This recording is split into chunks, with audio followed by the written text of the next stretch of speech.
चलिए sir start करते हैं। बिस्मिल्लाहिर्रहमानिर्रहीम। सर आज की क्लास से हमने एक नया टॉपिक और एक मोस्ट इंपॉर्टेंट टॉपिक स्टार्ट करना है जिसका टाइटल है IS 16 property plan and equipment. Exam perspective से इस स्टैंडर्ड की लाजमी कंपलसरी टेस्टिंग है। ऑन एन एवरेज 15-20 मार्क का सवाल इस स्टैंडर्ड से आप लोगों का FAR 1 में टेस्ट किया जा रहा होता है। और जब जितने भी स्टैंडर्ड्स कवर करेंगे उसमें मोस्ट लाइकली सबसे ज्यादा डिफिकल्टी लेवल या सबसे ज्यादा टाइम हमारा इसी स्टैंडर्ड पे लग रहा होगा जिसका टाइटल है IS 16 property plan and equipment. अब प्रॉपर्टी प्लान एंड इक्विपमेंट के स्टैंडर्ड को तो शायद हमने नहीं पढ़ा, लेकिन प्रॉपर्टी प्लान एंड इक्विपमेंट से पर्टेनिंग कुछ बातें, डेप्रिसिएशन, रिकॉग्निशन, ये सारी बातें, कुछ कुछ बेसिक डिस्कशन आपने अपने ऑलरेडी PRC के इंट्रोडक्शन टू अकाउंटिंग या अपने इंटर या OA लेवल्स के अकाउंटिंग के स्टैंडर्ड्स अकाउंटिंग के कोर्सेज में कवर की होंगी। लेकिन यहाँ पे FAR 1 लेवल पे जो आपको IS 16 कवर करवाया जाएगा ये इसकी 100% कवरेज करवाई जाएगी, यानी कि IS 16 में जो कुछ एक्चुअली है वो सारा कुछ आप लोगों को FAR 1 लेवल पे कवर करवाया जाएगा। सर क्या क्या एजेंडा है, क्या क्या चीजें हम इस स्टैंडर्ड पे कवर करेंगे? Number 1, property plan and equipment की डेफिनेशन, कि आखिर प्रॉपर्टी प्लान एंड इक्विपमेंट कहते किसे। Number 2, property plan and equipment की इनिशियल रिकॉग्निशन, कि प्रॉपर्टी प्लान एंड इक्विपमेंट को इनिशियली रिकॉग्नाइज कब किया जाता है। Number 3, property plan and equipment की मेजरमेंट, कि प्रॉपर्टी प्लान एंड इक्विपमेंट को इनिशियली कैसे मेजर किया जाता है, इस पे डेप्रिसिएशन किस तरह से वर्कआउट होगी और इसकी सब्सिक्वेंट मेजरमेंट किस तरह से होगी। And number 4, that is D recognition of property plan and equipment. And number 5, कि प्रॉपर्टी प्लान एंड इक्विपमेंट के स्टैंडर्ड की क्या प्रेजेंटेशन एंड डिस्क्लोजर रिक्वायरमेंट्स है, यानी कि फाइनेंशियल स्टेटमेंट्स में इसे किस तरह से प्रेजेंट, किस तरह से डिस्क्लोज किया जाता है। देखिए जितने भी अकाउंटिंग के स्टैंडर्ड IFRS और IAS की बुक में मौजूद है, चाहे वो IAS 2 इन्वेंट्री का अकाउंटिंग के स्टैंडर्ड हो, चाहे वो IAS 16 property plan and equipment का अकाउंटिंग के स्टैंडर्ड हो, चाहे वो बोरिंग कॉस्ट हो, चाहे वो इन्वेस्टमेंट प्रॉपर्टी हो, चाहे वो कोई भी अकाउंटिंग के स्टैंडर्ड हो, हर स्टैंडर्ड कुछ मिनिमम बातें हैं जो कि किसी ना किसी ट्रांजेक्शन के हवाले से अकाउंट फॉर या डिस्कस करता है। सबसे पहले जिस भी ट्रांजेक्शन है, जो भी स्टैंडर्ड का ऑब्जेक्टिव या स्कोप है वो डिफाइन किया जाता है कि भाई इस स्टैंडर्ड में किन अकाउंटिंग ट्रीटमेंट या किन चीजों को अकाउंट फॉर कर रहे होंगे। फिर कोई ना कोई इनिशियल रिकॉग्निशन का क्राइटेरिया होता है कि इस ट्रांजेक्शन को कब अकाउंट फॉर करना है। फिर कोई ना कोई इनिशियल और सब्सिक्वेंट मेजरमेंट का क्राइटेरिया होता है कि इस ट्रांजेक्शन को इनिशियली कैसे मेजर करना है, सब्सिक्वेंटली कैसे मेजर करना है। और फिर एक वक्त आता है कि हम उस ट्रांजेक्शन को अपने फाइनेंशियल स्टेटमेंट से डी रिकॉग्नाइज खत्म कर देते हैं और अपने फाइनेंशियल स्टेटमेंट में उसको प्रेजेंटेशन और डिस्क्लोजर के मामला देख रहे होते हैं। लाइक आप लोगों ने एक बड़ा बेसिक सा स्टैंडर्ड अपने PRC में कवर किया होगा इन्वेंट्री के हवाले से। इन्वेंट्री की डेफिनेशन आपने कवर की होगी, वो रॉ मटेरियल, वो फिनिश गुड्स, वो वर्क इन प्रोग्रेस जो आप अपने रेगुलर कोर्स ऑफ बिजनेस में परचेज या मैन्युफैक्चर करते हो for the purpose of sale. फिर इन्वेंट्री की आपने इनिशियल रिकॉग्निशन, इनिशियल मेजरमेंट देखी होगी कि इन्वेंट्री को इनिशियली हम मेजर करते हैं कॉस्ट पे। फिर इन्वेंट्री की आपने सब्सिक्वेंट मेजरमेंट देखी होगी कि इन्वेंट्री को सब्सिक्वेंटली मेजर किया जाता है लोअर ऑफ कॉस्ट और NRV पे। और जैसे जैसे इन्वेंट्री बिक रही होती है आपकी इन्वेंट्री कॉस्ट ऑफ सेल्स में राइट ऑफ या चार्ज ऑफ हो जाती है। तो ये बड़ा आसान सा IS 2 का एक अकाउंटिंग स्टैंडर्ड जिसमें हमने ये बातें कवर की हैं। अब जितने भी अकाउंटिंग के स्टैंडर्ड, चाहे IS 16 हो, चाहे IS 23 हो, चाहे IS 20 हो, चाहे IS 40 हो, हर स्टैंडर्ड में बेयर मिनिमम ये 4-5 बातें हम हमेशा कवर कर रहे होंगे। सबसे पहले अगर हम बात करें प्रॉपर्टी प्लान एंड इक्विपमेंट की डेफिनेशन की, आखिर प्रॉपर्टी प्लान एंड इक्विपमेंट कहते किसको है, कौन से एसेट्स पे ये स्टैंडर्ड अप्लाई हो रहा होगा। सर मालूम है मैं प्रॉपर्टी प्लान एंड इक्विपमेंट की डेफिनेशन, डेप्रिसिएशन वगैरह तुमने पढ़ा है ना थोड़ा बहुत PRC लेवल पे, तो प्रॉपर्टी प्लान एंड इक्विपमेंट की डेफिनेशन मालूम है हमें? किसी को भी नहीं मालूम? सर कुछ हद तक इन्होंने बात सही बताई। कोई भी ऐसा एसेट जिसकी लाइफ मोर देन 1 ईयर हो वो प्रॉपर्टी प्लान एंड इक्विपमेंट हो सकता है। तो कुछ हद तक इनकी बात सही है लेकिन आधी अधूरी है। सर इकोनॉमिक बेनिफिट जिससे प्रोबेबल हो, थोड़ी सी वेग बात है, जनरल बात है, क्योंकि इन्वेंट्री से भी तो हमें इकोनॉमिक बेनिफिट मिलता है। जब इन्वेंट्री को हम सेल कर रहे होते हैं तो इकोनॉमिक बेनिफिट ले रहे होते हैं। और हमारी इन्वेंट्री में भी ऐसा एसेट हो सकता है, फॉर एग्जांपल कि एक मोटर व्हीकल का मैन्युफैक्चरर है या शोरूम है, तो उसकी इन्वेंट्री में जो मोटर व्हीकल रखा हुआ है उसकी लाइफ भी मोर देन 1 ईयर हो सकती है। सर एक ऐसा एसेट जिसके ऊपर हर साल डेप्रिसिएशन चार्ज हो रहा हो, 100% कंप्लीटेड बात नहीं है, क्योंकि ऐसा हो सकता है कि मेरे पास कोई प्लॉट ऑफ लैंड हो और प्लॉट ऑफ लैंड डेप्रिशिएट नहीं बल्कि प्रैक्टिकली एप्रिशिएट हो रहा होता है। सर टेंजिबल एसेट, यस, ये एक एक्यूरेट बात है कि प्रॉपर्टी प्लान एंड इक्विपमेंट के स्टैंडर्ड में, प्रॉपर्टी प्लान एंड इक्विपमेंट के स्टैंडर्ड में वही एसेट आएंगे जिनकी कोई ना कोई फिजिकल सब्सटेंस हो, जो कि टेंजिबल इन नेचर हो, जिसको देखा जा सके, जिसको छुआ जा सके। क्या ऐसा कोई एसेट हो सकता है जो कि एसेट हो लेकिन टेंजिबल फॉर्म में ना हो, फिजिकल सब्सटेंस ना हो? यस, बिल्कुल ऐसा हो सकता है। एक इंटेंजिबल एसेट के हवाले से सेपरेट अकाउंटिंग स्टैंडर्ड है। भाई कंपनी अपने बिजनेस को ऑपरेट करने के लिए, अपने बिजनेस को रन करने के लिए बहुत सारे सॉफ्टवेयर परचेज कर रही होती है, बहुत सारे लाइसेंस एक्वायर कर रही होती है, बहुत सारे ट्रेडमार्क्स एक्वायर कर रही होती है। तो ये जो सॉफ्टवेयर हो गया, लाइसेंस हो गया, ट्रेडमार्क हो गया, ये भी कंपनी के एसेट्स ही हैं, लेकिन ये टेंजिबल नहीं, ये कहलाए जाते हैं इंटेंजिबल एसेट्स। और इंटेंजिबल एसेट्स को अकाउंट फॉर करने के लिए एक सेपरेट अकाउंटिंग स्टैंडर्ड है IAS 38, जो कि FAR 1 के कोर्स का पार्ट नहीं है, लेकिन इंशाल्लाह हम लोग आने वाले वक्त में FAR 2 लेवल पे कवर करेंगे।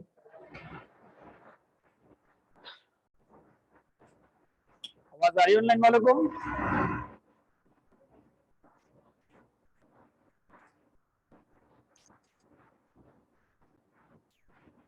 Sir IAS 16 property plan and equipment की डेफिनेशन पर तो आते हैं, लेकिन किसी एक स्टूडेंट ने एक रेलेवेंट बात की, सर एक ऐसा एसेट जिसकी useful life more than 1 year हो। ये useful life more than 1 year की बेसिस पे इस स्टैंडर्ड को लाने का पर्पस समझा जा सकता है कि आखिर क्या जरूरत, क्या नीड क्रिएट हुई कि अकाउंटिंग के जो मेंबर्स थे, ISB के जो मेंबर्स, इन्होंने IAS 16 की फॉर्म में एक प्रॉपर्टी प्लान एंड इक्विपमेंट के हवाले से स्टैंडर्ड इंट्रोड्यूस किया। सर ये डिस्कशन हम ऑलरेडी IAS 23 के स्टैंडर्ड से पहले भी कर चुके हैं कि अकाउंट्स में बहुत सारे पिलर्स, बहुत सारे कॉन्सेप्ट होते हैं, जिसमें से एक कॉन्सेप्ट है मैचिंग कॉन्सेप्ट। मैचिंग कॉन्सेप्ट ये कहता है कि भाई जिस पीरियड से पर्टेनिंग इनकम है, उस पीरियड में वो इनकम रिकॉर्डेड हो, और उस इनकम को अर्न करने के लिए जो एक्सपेंस किया गया है वो भी उसी पीरियड में रिकॉर्ड हो, ना कि उस पीरियड में जब आपने उस एक्सपेंस की पेमेंट की हो। फॉर एग्जाम्पल कि अगर आप लोगों को FAR 1 का कोर्स कवर करवाने के लिए मैं कुछ इक्विपमेंट परचेज करता हूं, मैंने एयर कंडीशन परचेज किया, मैंने कैमरा परचेज किया, मैंने लैपटॉप परचेज किया, तो ये मेरा वन टाइम खर्चा हुआ है। लेट्स से ये सारी चीजें जो आप लोगों को क्लासरूम में नजर आ रही है, ये सारी चीजें मैंने 5 लाख रुपए की परचेज की। अब इन 5 लाख रुपए को अगर मैं डे 1 पे एक्सपेंस आउट कर दूं, लेकिन FAR 1 के multiple courses over the period में ऑफर करूंगा, तो ये मैंने मैचिंग कॉन्सेप्ट की डिस्टॉर्शन कर दी, क्योंकि मेरे पास 5 लाख रुपए का एक्सपेंस एक पीरियड में आ रहा होगा, जबकि FAR 1 का रेवेन्यू मल्टीपल ईयर्स में आ रहा होगा।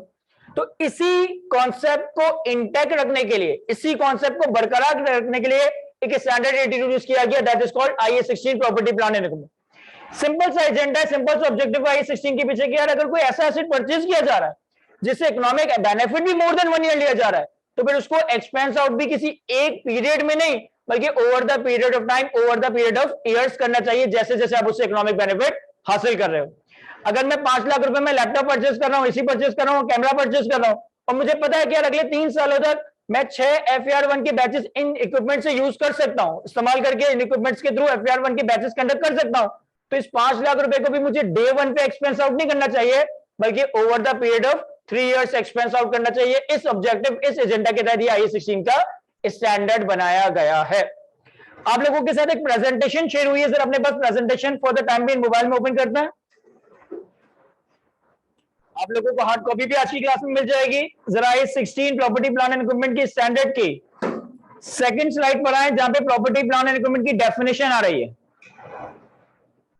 आसान सी डेफिनेशन है, रीड करते हैं, डिस्कस करते हैं। मिल गया सबको?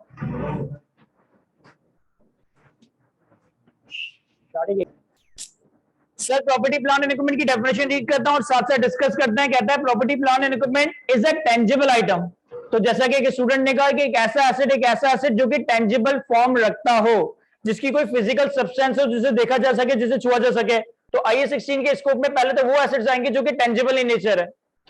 अ tangible item that are held for use in the production और supply of goods and service, rental to others और एडमिनिस्ट्रेटिव पर्पस। एक ऐसा टेंजिबल आइटम, एक ऐसा टेंजिबल एसेट जिन्हें इन 3 में से किसी एक या एक से ज्यादा काम के लिए रखा जाए। Number 1 production of goods and service, number 2 rental to others, and number 3 administrative purpose. एक ऐसा टेंजिबल आइटम जो कि कस्टमर को गुड्स एंड सर्विस प्रोड्यूस करने के लिए इस्तेमाल किया जाए, या फिर लोगों को रेंट पे देने के लिए इस्तेमाल किया जाए, या फिर कंपनी के या बिजनेस के एडमिनिस्ट्रेटिव पर्पस के लिए रखा जाए, इन तीन में से किसी एक या एक से ज्यादा काम के लिए इस्तेमाल हो रहा हो, and that are expected to be use during more than one period, और उसका इकोनॉमिक बेनिफिट और उसका इकोनॉमिक एडवांटेज एक साल से ज्यादा के पीरियड का हो, तो ये tangible asset property plant and equipment बन जाएगा। तो प्रॉपर्टी प्लांट एंड इक्विपमेंट एक ऐसा टेंजिबल एसेट जिसमें दो कंडीशंस होंगी। नंबर वन, इसकी useful life definitely more than 1 year होगी, एंड नंबर टू, इसको तीन में से किसी एक काम के लिए रखा गया होगा, या तो production of goods and services के लिए, या फिर रेंटल टू अदर्स के लिए, या फिर एडमिनिस्ट्रेटिव पर्पस के लिए। अगर एक टेंजिबल एसेट ये दोनों कंडीशन से दोनों क्राइटेरिया मीट करता है तो वो IAS 16 के स्कोप में आ रहा होगा। अब इसकी एग्जांपल्स बेतहाशा है। फॉर एग्जांपल कि अभी हम जो IQ में बैठे हुए हैं, तो IQ की ये जो बिल्डिंग है इसमें सारी क्लासरूम्स और कंप्यूटर लैब और लाइब्रेरी वगैरह है। तो IQ की ये जो बिल्डिंग है ये मेरे कस्टमर्स को टीचिंग सर्विसेज प्रोवाइड करने के लिए इस्तेमाल हो रही है। तो IQ की ये मेन बिल्डिंग IQ का प्रॉपर्टी प्लान एंड इक्विपमेंट है। लेकिन आप IQ में एंटर होते हो तो आपके पास राइट साइड पे भी एक बिल्डिंग आ रही है, वहां पे फाइनेंस के लोग बैठे हुए हैं, वहां पे प्रिंसिपल रूम बना हुआ है, वहां पे काउंसलिंग रूम बना हुआ है। वहां में स्टूडेंट्स को या कस्टमर्स को सर्विस प्रोवाइड नहीं करता, बल्कि मेरी कंपनी के, मेरी ऑर्गेनाइजेशन के इंटरनल एडमिनिस्ट्रेटिव पर्पस के लिए इस्तेमाल की जा रही है। तो वो भी IQ का एक प्रॉपर्टी प्लान एंड इक्विपमेंट है। और फॉर एग्जाम्पल कि मेरे पास अगर कुछ रूम्स वैकेंट है, खाली है, और मैं किसी कोचिंग सेंटर को 2-3 रूम किराए पे दे देता हूं, तो वो जो 2-3 रूम में किराए पे दे रहा हूँ वो भी property plan and equipment consider किए जा रहे होंगे। अब कोई भी बिजनेस की एग्जांपल ले लें। फॉर एग्जांपल एक रेंटा कार वाली कंपनी है। एक रेंटा कार कंपनी ने एक शोरूम लिया और कुछ मोटर व्हीकल्स ले ली और रेंटा कार का बिजनेस चला रहा है। तो वो जो शोरूम उसने लिया कस्टमर से कांटेक्ट करने के लिए, वो शोरूम भी उसका प्रॉपर्टी प्लान एंड इक्विपमेंट है। वो जो रेंटा कार में उसने गाड़ियां ली है, वो गाड़ियां भी उसके लिए प्रॉपर्टी प्लान एंड इक्विपमेंट है। क्यों? क्योंकि उनकी लाइफ भी मोर देन 1 ईयर है, टेंजिबल एसेट्स भी है और रेंटल टू अदर्स के लिए इस्तेमाल किया जा रहा है।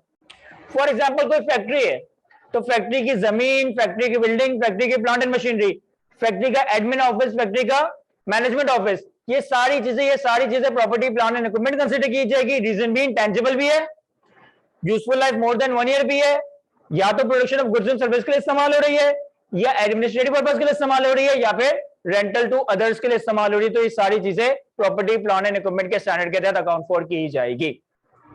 सर टेंजिबल आइटम को अंडरलाइन तो नहीं कर सकते, टेंजिबल आइटम के आगे 2 जड़ी बूटी बना के लिखे हैं, अपने नोट्स में लिख लें फिलहाल अपने बुक्स में। It can be movable, it can be immovable. Property plan and equipment can be movable, can be immovable. Property plan and equipment के इस स्टैंडर्ड में टेंजिबल मूवेबल एसेट्स भी आएंगे और टेंजिबल इमूवेबल एसेट्स भी आएंगे। फॉर एग्जांपल एक business के पास प्लांट एंड मशीनरी है, मोटर व्हीकल है, ऑफिस इक्विपमेंट है, लैपटॉप्स है, कैमरा है, ये सारे टेंजिबल मूवेबल एसेट्स हैं। और एक बिजनेस के पास कोई प्लॉट ऑफ लैंड है, कोई बिल्डिंग है, कोई एडमिन ऑफिस है, कोई फैक्ट्री ऑफिस है, ये सारी चीजें भी property plan and equipment he consider की जा रही होगी। अच्छा, इस पेज पे अगर आप लास्ट में देखें ना, तो रेड से एक बात लिखी है, land and building for rental, land and building for rental is IAS 40 investment property. एक accounting standard IAS 40 investment property आपके FER 1 के कोर्स का ही पार्ट है। इसके बाद ही हम मोस्ट लाइकली इसको कवर करेंगे। IAS 40 में भी लैंड एंड बिल्डिंग कवर्ड है, IAS 40 में भी लैंड एंड बिल्डिंग कवर्ड है, लेकिन IAS 40 में सिर्फ वो लैंड एंड बिल्डिंग कवर्ड है जो कि आप दूसरों को रेंट पे देकर रेंटल इनकम कमा रहे हो। IAS 40 में वो लैंड एंड बिल्डिंग कवर्ड है जो आप दूसरों को रेंट पे देकर रेंटल इनकम अर्न कर रहे होंगे, वो IAS 40 इन्वेस्टमेंट प्रॉपर्टी के स्टैंडर्ड के तहत अकाउंट पर होगी। अब अगर मैं प्रॉपर्टी प्लान एंड इक्विपमेंट की डेफिनेशन देखूं और IAS 40 इन्वेस्टमेंट प्रॉपर्टी की डेफिनेशन देखूं, तो एक ओवरलैपिंग सिचुएशन आ रही है। प्रॉपर्टी प्लान एंड इक्विपमेंट की डेफिनेशन में भी रेंटल टू अदर्स आ रहा है और IAS 40 में भी रेंटल्स आ रहा है। तो सर ये ओवरलैपिंग सिचुएशन में हम एसेट को IAS 16 में अकाउंट फॉर करेंगे या IAS 40 में अकाउंट फॉर करेंगे? अगर हमारे पास कोई एसेट ऐसा है जिसको हम रेंट पे देकर इनकम कमा रहे हैं, तो वो IAS 16 में आना चाहिए, IAS 40 में आना चाहिए, या दोनों में आना चाहिए? सर यहाँ पे एक बात जो हमने अपनी टैक्स की क्लासेस में कवर की है, उससे लॉजिक क्रिएट करके समझाने की कोशिश करता हूं। टैक्स में एक रूल ऑफ इंटरप्रिटेशन मैंने आपको ये बताया है, specific provision shall prevail over general provision. Specific provision shall prevail over general provision. IAS 16 ये कहता है कि टेंजिबल एसेट चाहे वो मूवेबल हो चाहे वो इमूवेबल हो, अगर रेंटल टू अदर्स के लिए है तो वो प्रॉपर्टी प्लान एंड इक्विपमेंट है। IAS 40 ये कहता है कि अगर एक लैंड और बिल्डिंग दूसरों को रेंट पे दिया जा रहा है तो वो IAS 40 का इन्वेस्टमेंट प्रॉपर्टी है। तो मैं कंक्लूड यूं कर सकता हूं कि अगर हमारे पास कोई टेंजिबल एसेट है, it can be movable, it can be immovable. अगर मैं मूवेबल एसेट रेंट में दे रहा हूं तो इसे मैं अकाउंट फॉर करूंगा IAS 16 के तहत, क्योंकि ये सारे टेंजिबल एसेट्स की बात कर रहा है। और अगर मैं एक इमूवेबल एसेट रेंट में दे रहा हूं तो अब मैं इसे IAS 16 के तहत नहीं बल्कि IAS 40 के तहत अकाउंट फॉर करूंगा, क्योंकि IAS 40 स्पेसिफिकली इमूवेबल प्रॉपर्टी की बात कर रहा है। सर इमूवेबल प्रॉपर्टी की एग्जांपल क्या हो सकती है? सर कोई लैंड हो सकती है, कोई बिल्डिंग हो सकती है, या लैंड टुगेदर विद बिल्डिंग हो सकती है। सर मूवेबल एसेट की एग्जांपल क्या हो सकती है? सर कोई व्हीकल हो सकता है, कोई प्लांट एंड मशीनरी हो सकती है, कोई कंप्यूटर या लैपटॉप्स हो सकते हैं। ये सिर्फ एग्जांपल बता रहा हूं, बेताशा एग्जांपल्स आ सकते हैं यहाँ पे। तो कोई प्लांट एंड मशीनरी हो गया, कोई मोटर व्हीकल हो गया, कोई ऑफिस इक्विपमेंट हो गया, कोई जनरेटर हो गया, कोई एयर कंडीशन हो गया, कोई लैपटॉप हो गया, कोई कैमरा हो गया।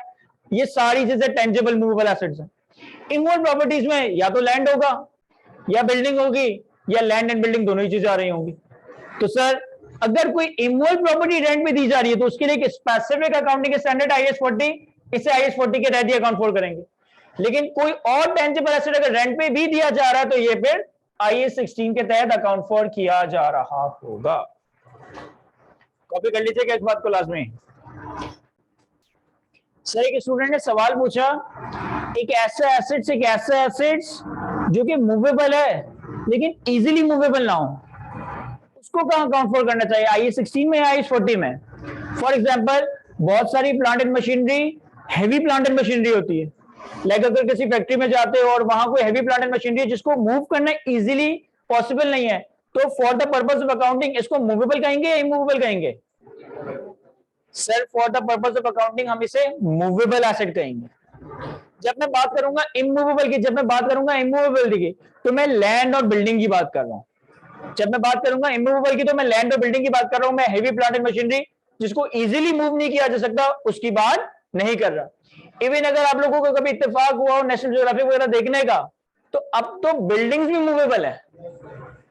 बाहर मुल्कों में वो लोग मतलब घर इस तरह से बनाते हैं कि उस घर को भी एक जगह से उठाकर दूसरी जगह ले जा सकते हैं, लेकिन उसको फिर हम बाय डिफॉल्ट इमूवेबल कंसीडर कर रहे होंगे। तो जब हम बात करते हैं इमूवेबल की तो इसमें लैंड और बिल्डिंग कवर्ड है, जब हम बात करते हैं मूवेबल की तो इसमें लैंड और बिल्डिंग के अलावा बाकी सारे टेंजिबल एसेट्स कवर्ड होंगे।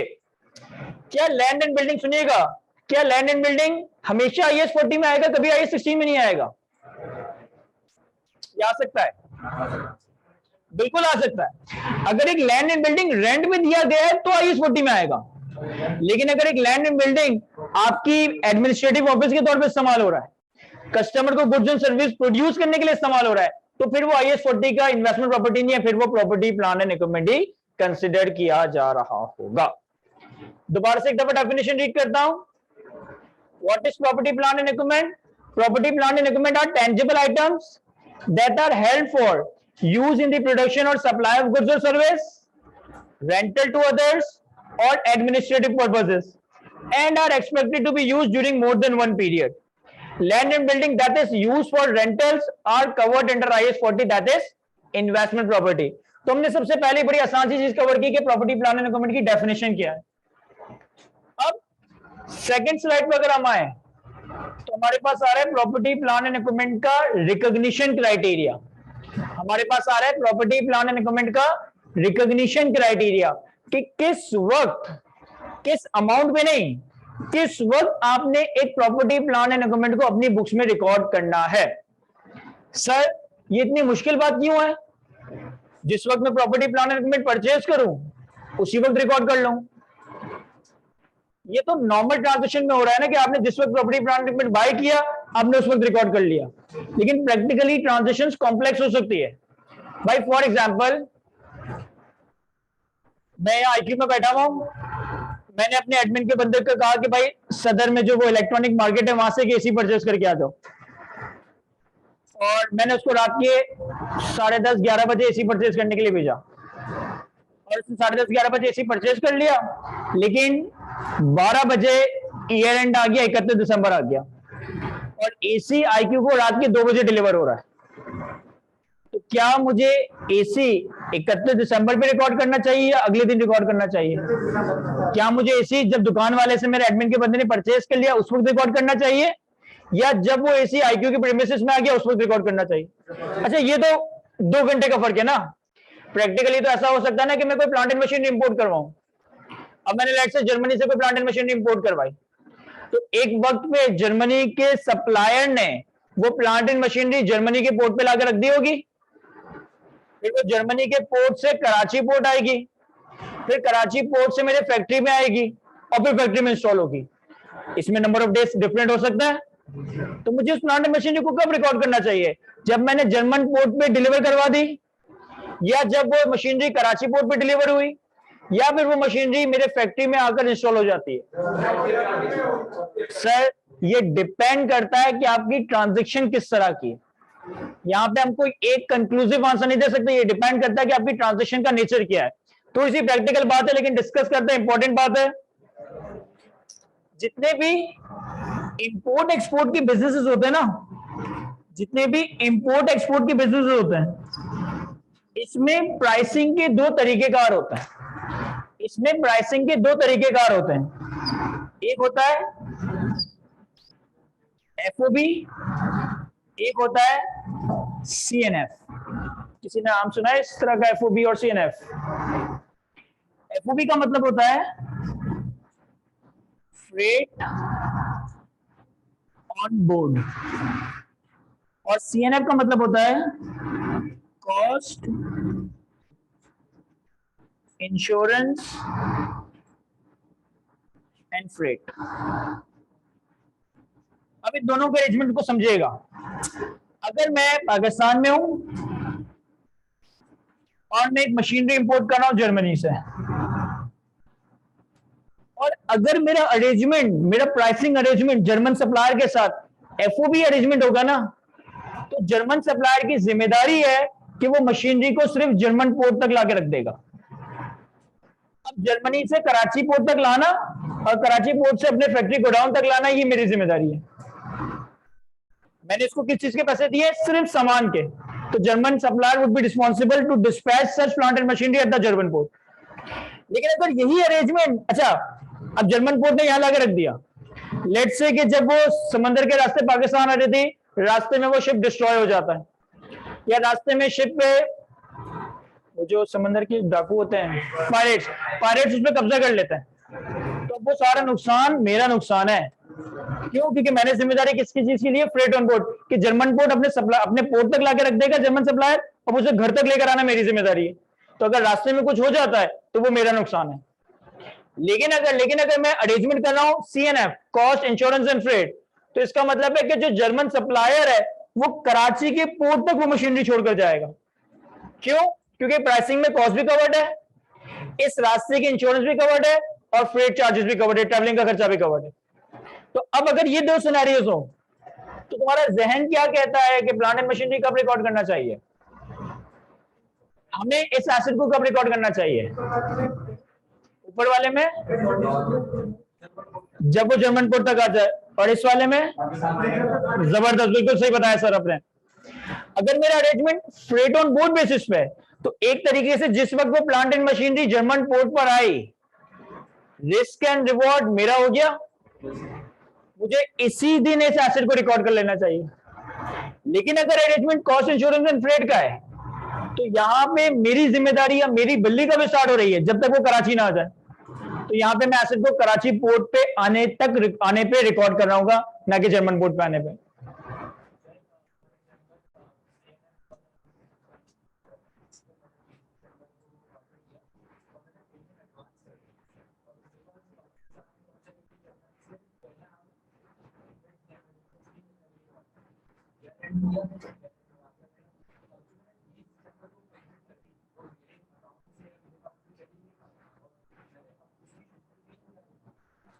सुना सर हमने इसका सवाल, ये कह रहा है मैंने सीएनएफ बेसिस पे एक एसेट परचेज किया, कॉस्ट इंश्योरेंस प्लेस अरेंजमेंट पे एक एसेट परचेज किया, यानी फॉरेन सप्लायर की जिम्मेदारी है कि कराची पोर्ट तक लाके मुझे माल देगा। अब मैंने 20 दिसंबर पे ऑर्डर बुक किया और सारी पेमेंट एडवांस में कर दी। मैंने 20 दिसंबर पे ऑर्डर बुक किया और सारी पेमेंट एडवांस में कर दी, लेकिन वो मशीनरी कराची पोर्ट तक आते आते मिड ऑफ जनवरी आ गया। तो मैंने 20 दिसंबर पे एक पेमेंट कर दी है, आप ये कह रहे हो कि एसेट उस वक्त रिकॉर्ड होगा जब वो एसेट आपके कराची पोर्ट तक आएगा। तो 31 दिसंबर पे जब हम फाइनेंशियल स्टेटमेंट्स बना रहे होंगे, हम उस एसेट को रिकॉर्ड नहीं कर सकते। तो फिर वो जो मैंने पैसे दिए, वो जो मैंने कैश क्रेडिट किया, डेबिट क्या करूंगा? Advance against purchase of asset. मेरा एसेट नहीं है, लेकिन ये जो मैंने एडवांस दिया ये मेरा राइट है ना, तो मैं एसेट रिकॉर्ड नहीं करूंगा, advance against purchase of asset debit cash credit. हाँ, अगर यही है ट्रांजेक्शन होती और ईयर एंड से पहले उसने जर्मन पोर्ट पे लाके वो मशीनरी रख दी, तो फिर मैं ईयर एंड से पहले ही प्रॉपर्टी प्लांट एंड इक्विपमेंट या property plant and equipment in transit debit cash credit का या पेबल क्रेडिट कर रहा हूं। तो ये तो मैंने एक प्रैक्टिकल एग्जांपल से बताया कि भाई जहां रिस्क एंड रिवॉर्ड ट्रांसफर हो रहे हैं उस पॉइंट इन टाइम पे आपने अपने एसेट को अपनी बुक्स में रिकॉग्नाइज करना है। लेकिन आई16 में बड़ा फॉर्मली इनिशियल रिकॉग्निशन का एक क्राइटेरिया डिस्कस्ड है। रीड करते हैं, एक्सप्लेन करता हूं। Recognition of property plant and equipment, recognition of property plant and equipment से दो conditions. Number 1, it is probable that future economic benefit associated with the asset will flow towards the entity.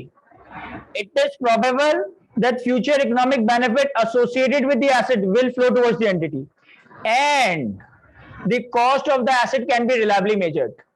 इन दोनों के दरमियान intentionally and bold italic लिखा हुआ है, bold italic underline हुआ हुआ है कि ये जब तक दोनों बातें पूरी ना हो जाए, जब तक ये दोनों बातें पूरी ना हो जाए, आप प्रॉपर्टी प्लांट एंड इक्विपमेंट को अपनी बुक्स में रिकॉग्नाइज नहीं कर सकते।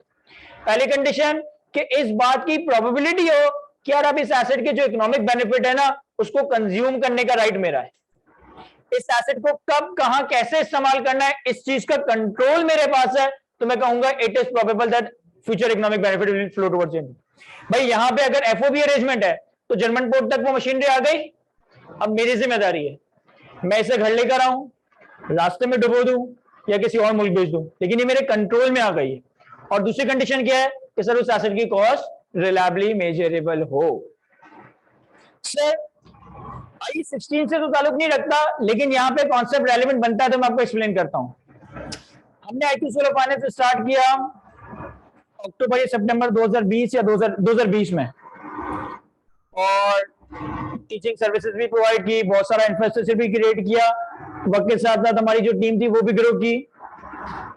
बहुत सारा खर्चा हमने मार्केटिंग पे किया होगा, फेसबुक पे स्पॉन्सरशिप्स हो रही है, डिफरेंट तरह के बैनर्स पे खर्चा हो रहा है, डिफरेंट तरह के पंपलेट्स वगैरह बट रहे हैं। तो इस 2-2.5 साल के अरसे में क्या हुआ कि आईक्यू का बहुत बड़ा तो नहीं, लेकिन कुछ ना कुछ एक ब्रांड क्रिएट हो गया। भाई जब हमने आईक्यू लॉन्च किया था उससे पहले तो आईक्यू का कोई वजूद ही नहीं था, आईक्यू को कोई जानता ही नहीं था, लेकिन 2020 के एंड में आईक्यू मैंने लॉन्च किया और आज 2 साल पूरे होने लगे, तो एक आईक्यू का ब्रांड बन चुका है ना, आईक्यू की एक रिकॉग्निशन है ना कि भाई सीए के टॉप 5 इंस्टीट्यूट में लेट्स से आईक्यू आता है। तो इस ब्रांड को क्रिएट करने में मैंने फेसबुक मार्केटिंग पे भी बड़ा खर्चा किया होगा, मैंने पंफलेट्स वगैरह भी आईक्यू के बाद डिस्ट्रीब्यूट करवाए होंगे, मैंने जो ये साइन पोल और स्ट्रीट पोल्स होते हैं इस पे भी बैनर्स वगैरह लगवाए होंगे, मैंने अच्छी टीचिंग सर्विसेज देकर क्वालिटी आउटपुट जनरेट करके भी एक ब्रांड क्रिएट करने की कोशिश की होगी। ये जो आईक्यू का एक ब्रांड क्रिएट हुआ है, इससे होगा क्या कि अब मुझे एडमिशंस के लिए लोगों के पीछे बहुत ज्यादा नहीं भागना पड़ेगा, वो आईक्यू का नाम सुनकर ही आईक्यू में एडमिशन लेने के लिए आ रहे होंगे। तो मैं ये कह सकता हूं कि ये जो आईक्यू का ब्रांड है ये मुझे फ्यूचर में इकोनॉमिक बेनिफिट जनरेट करके देगा, ये मुझे फ्यूचर में इकोनॉमिक बेनिफिट जनरेट करके देगा। यस, क्या मैं इस ब्रांड को अपनी बुक्स में रिकॉर्ड करूंगा? Goodwill, this is basically goodwill. क्या मैं इस गुडविल को, आईक्यू के ब्रांड को अपनी बुक्स में रिकॉर्ड करूंगा? The answer is no, the answer is no. क्यों? क्योंकि इसकी कॉस्ट रिलायबली मेजरेबल नहीं है। बहुत देखो, ये जो criteria recognition of property plan and equipment का आपके सामने लिखा है ना, ये हर एसेट के केस में मोर और लेस इसी तरह का है। आप किसी भी एसेट को, चाहे वो इन्वेंट्री हो, चाहे वो प्रॉपर्टी प्लान एंड इक्विपमेंट हो, चाहे वो इन्वेस्टमेंट प्रॉपर्टी हो, और बहुत सारे स्टैंडर्ड्स एसेट को रिकॉग्नाइज करने के लिए जनरल क्राइटेरिया गिवन है that it is probable that future economic benefit associated with the asset will flow towards the entity and the cost is reliably measurable. अब अगर मैं IQ के ब्रांड की बात करूं तो IQ का एसेट है, इससे फ्यूचर इकोनॉमिक बेनिफिट भी मिलेगा क्योंकि अब लोग इस पर ट्रस्ट करके आना शुरू हुए हैं। लेकिन क्या मैं इस एसेट को रिकॉर्ड कर सकता हूं? नहीं सर, आप इस एसेट को रिकॉर्ड नहीं कर सकते। रीजन बीन कि आप इसकी कॉस्ट रिलायबली मेजर ही नहीं कर सकते। मुझे थोड़ी पता है कि यार 2 साल में अगर मैंने IQ की डिफरेंट लेवल पे 2 करोड़ का खर्चा कर दिया तो इस 2 करोड़ में कौन सा स्पेसिफिक खर्चा ऐसा है जिसने IQ की ब्रांडिंग के लिए काम किया है? फेसबुक पे तो हम 10 चीजें चलाते हैं, सर्विसेज में तो हम 10 चीजों पे काम कर रहे होते हैं, डिफरेंट तरह के काम कर रहे होते हैं, लेकिन चूंकि इसकी कॉस्ट रिलायबली मेजरेबल नहीं है तो एसेट होने के बावजूद भी हम इसको रिकॉग्नाइज नहीं कर सकते। या फॉर एग्जांपल एक और एग्जांपल है, मेरे पास एक बंदा आता है शारिक कि सर मैं IQ के जो है ना एडमिन और फैसिलिटीज वगैरह के मामलों में काम करना चाहता हूं। तो मैंने कहा कि यार ये जूम वगैरह पे क्लासेस कैसे चलानी है या ऑनलाइन क्लासेस को कैसे कंडक्ट करना है, इसकी एक प्रॉपर ट्रेनिंग होती है। तो हम पहले तुम्हारा 1 महीने का ट्रेनिंग का कोर्स करवाएंगे और उसकी 15,000 रुपए की फीस है, वो मैं ही बर्दाश्त कर लूंगा। अब मैंने शारिक की ट्रेनिंग कंडक्ट करवाई, 15,000 रुपए खर्च किए। इस ट्रेनिंग से फायदा क्या होगा कि शारिक की फॉर्म में मेरे पास एक रिसोर्स क्रिएट हो गई जो कि IQ में ऑनलाइन क्लासेस कंडक्ट करने में सर्व कर रहा होगा। तो ये जो मैंने शारिक की ट्रेनिंग के ऊपर पैसा खर्च किया, क्या ये मेरा एसेट है? क्या मैं इसे एसेट के तौर पर रिकॉग्नाइज कर सकता हूं? मुझे मालूम है कि मैंने इसकी ट्रेनिंग पे 15,000 रुपए खर्च किए, जिससे शारिक ने ये सीख लिया कि ऑनलाइन क्लासेस कंडक्ट किस तरह से होती है। क्या ये ट्रेनिंग के 15, अभी देखो शारिक पे मैंने 15,000 का खर्चा क्यों किया? क्योंकि 1 साल 2 साल 3 साल जब तक शारिक IQ में रहेगा तो यहाँ ऑनलाइन क्लास कंडक्ट करने में हमारी हेल्प कर रहा होगा, हमें फायदा पहुंचा रहा होगा, हमें इकोनॉमिक बेनिफिट जनरेट करके देगा। क्या इस ट्रेनिंग कॉस्ट को मैं एज एसेट कैपिटलाइज कर सकता हूं? क्यों? क्या शारिक की ट्रेनिंग में मैंने जो 15,000 खर्च किए वो एज एसेट IQ का रिकॉर्ड हो सकता है?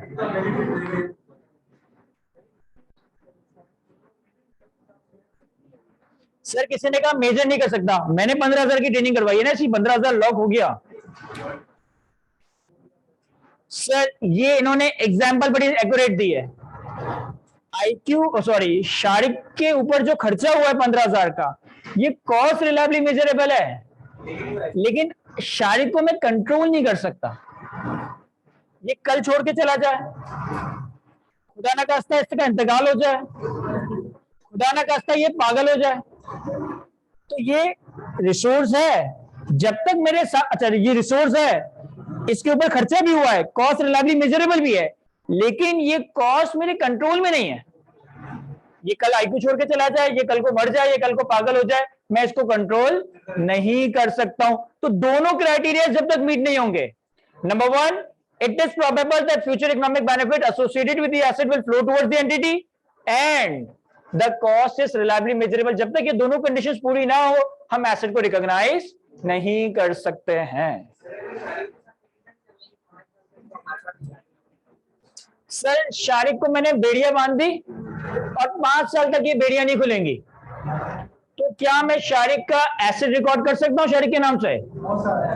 सर लीगली स्पीकिंग इस तरह की एम्प्लॉयमेंट टर्म्स ज्यादातर कंट्रीज में इलीगल होती है।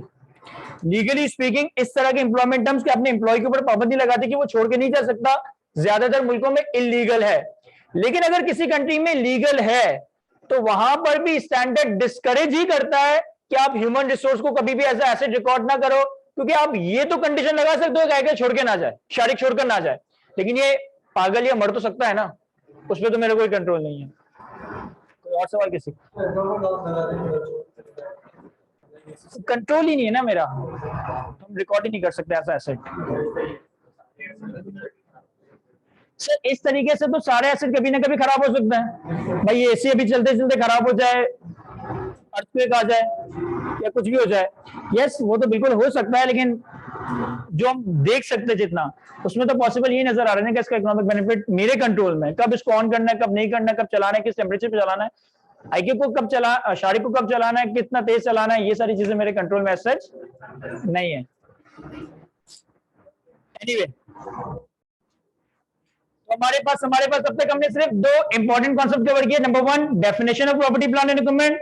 What is property plan and equipment? एक ऐसा टेंजिबल एसेट, एक ऐसा tangible item, it can be movable, it can be immovable, जिसमें दो कंडीशंस आ रही हो। नंबर वन, उसकी useful life more than 1 year हो। नंबर टू, जो तीन में से किसी एक या एक से ज्यादा कामों के लिए इस्तेमाल हो, या तो एडमिनिस्ट्रेटिव पर्पस के लिए, या रेंटल टू अदर्स के लिए, या production of goods and services के लिए। अगर ये दोनों कंडीशंस, ये दोनों क्राइटेरिया मीट होते तो वो asset as a property plan and equipment account for किया जाएगा। एक शॉर्ट एक्सेप्शन कि अगर एक इमूवेबल प्रॉपर्टी, लैंड या बिल्डिंग रेंट के लिए रखी गई है तो फिर ये IAS 16 में नहीं बल्कि IAS 40 इन्वेस्टमेंट प्रॉपर्टी के तहत अकाउंट फॉर कीजिए। फिर हमने सेकंड कवर किया कि प्रॉपर्टी प्लान एंड इक्विपमेंट को आप अपनी बुक्स में रिकॉर्ड कब करोगे। तो मैंने समझाने के लिए क्या बताया, when risk and reward are transfer to your company. जिस वक्त एक एसेट के रिस्क एंड रिवॉर्ड आपके सर पे आएंगे, आपके पास आएंगे, ये वो पॉइंट इन टाइम होना चाहिए जिस वक्त आपको एसेट को रिकॉर्ड करना चाहिए। और स्टैंडर्ड इसको किस तरह से बयान करता है, जब दो कंडीशंस पूरी हो। Number one, it is probable that future economic benefit associated with the asset will flow towards the entity and the cost is reliably measurable. Third heading है हमारे पास इनिशियल मेजरमेंट की। अगर हम तीसरी प्रेजेंटेशन पर आए तो प्रॉपर्टी प्लान एंड इक्विपमेंट को इनिशियली मेजर किया जाता है कॉस्ट पे। प्रॉपर्टी प्लान एंड इक्विपमेंट को इनिशियली मेजर किया जाता है कॉस्ट पे। और कॉस्ट के तीन मेजर एलिमेंट्स हैं। Number one, purchase price. Number two, directly attributable cost. And number three, dismantling cost. इन तीनों को हम डिटेल में डिस्कस करेंगे और फिर कुछ प्रैक्टिस क्वेश्चंस वगैरह करेंगे। प्रॉपर्टी प्लान एंड इक्विपमेंट को इनिशियली मेजर करना है कॉस्ट में, और कॉस्ट में तीन चीजें आएंगी, purchase price, directly attributable cost and dismantling cost. सबसे पहले बात करता हूं परचेज प्राइस की। एक एसेट को बाय करने के लिए जो प्राइस टैग में लिखा है वो नहीं, जिस प्राइस पे तुम बाय कर रहे हो वो प्राइस पे कैपिटलाइज करोगे। फॉर एग्जांपल कि भाई मैं ये एसी परचेज करने जाता हूं, दुकान वाले ने 1 टन एसी के नीचे लिखा हुआ है लेट से 80,000 रुपए, और मैं दुकान वाले से मैं बार्गेनिंग करता हूं और 80,000 रुपए की चीज 75,000 रुपए में बाय कर लेता हूं, तो मैं इसे 80,000 पे रिकॉर्ड नहीं करूंगा, मैं इसे 75,000 पे रिकॉर्ड कर रहा हूँ। यानी कि purchase price would be net of trade discount. अगर कोई बार्गेनिंग डिस्काउंट, अगर कोई ट्रेड डिस्काउंट मिला है तो डिस्काउंट के एलिमेंट को कंसीडर नहीं करूंगा, net of trade discount, net of bargaining discount पे अपना एसेट रिकॉर्ड कर रहा हूँ। परचेज प्राइस के आगे लिखा है purchase price include plus import duties and non refundable taxes and after deducting trade discounts and rebates। नहीं, वो रिकॉर्ड होगा, मतलब एसेट की कॉस्ट का पार्ट बनेगा।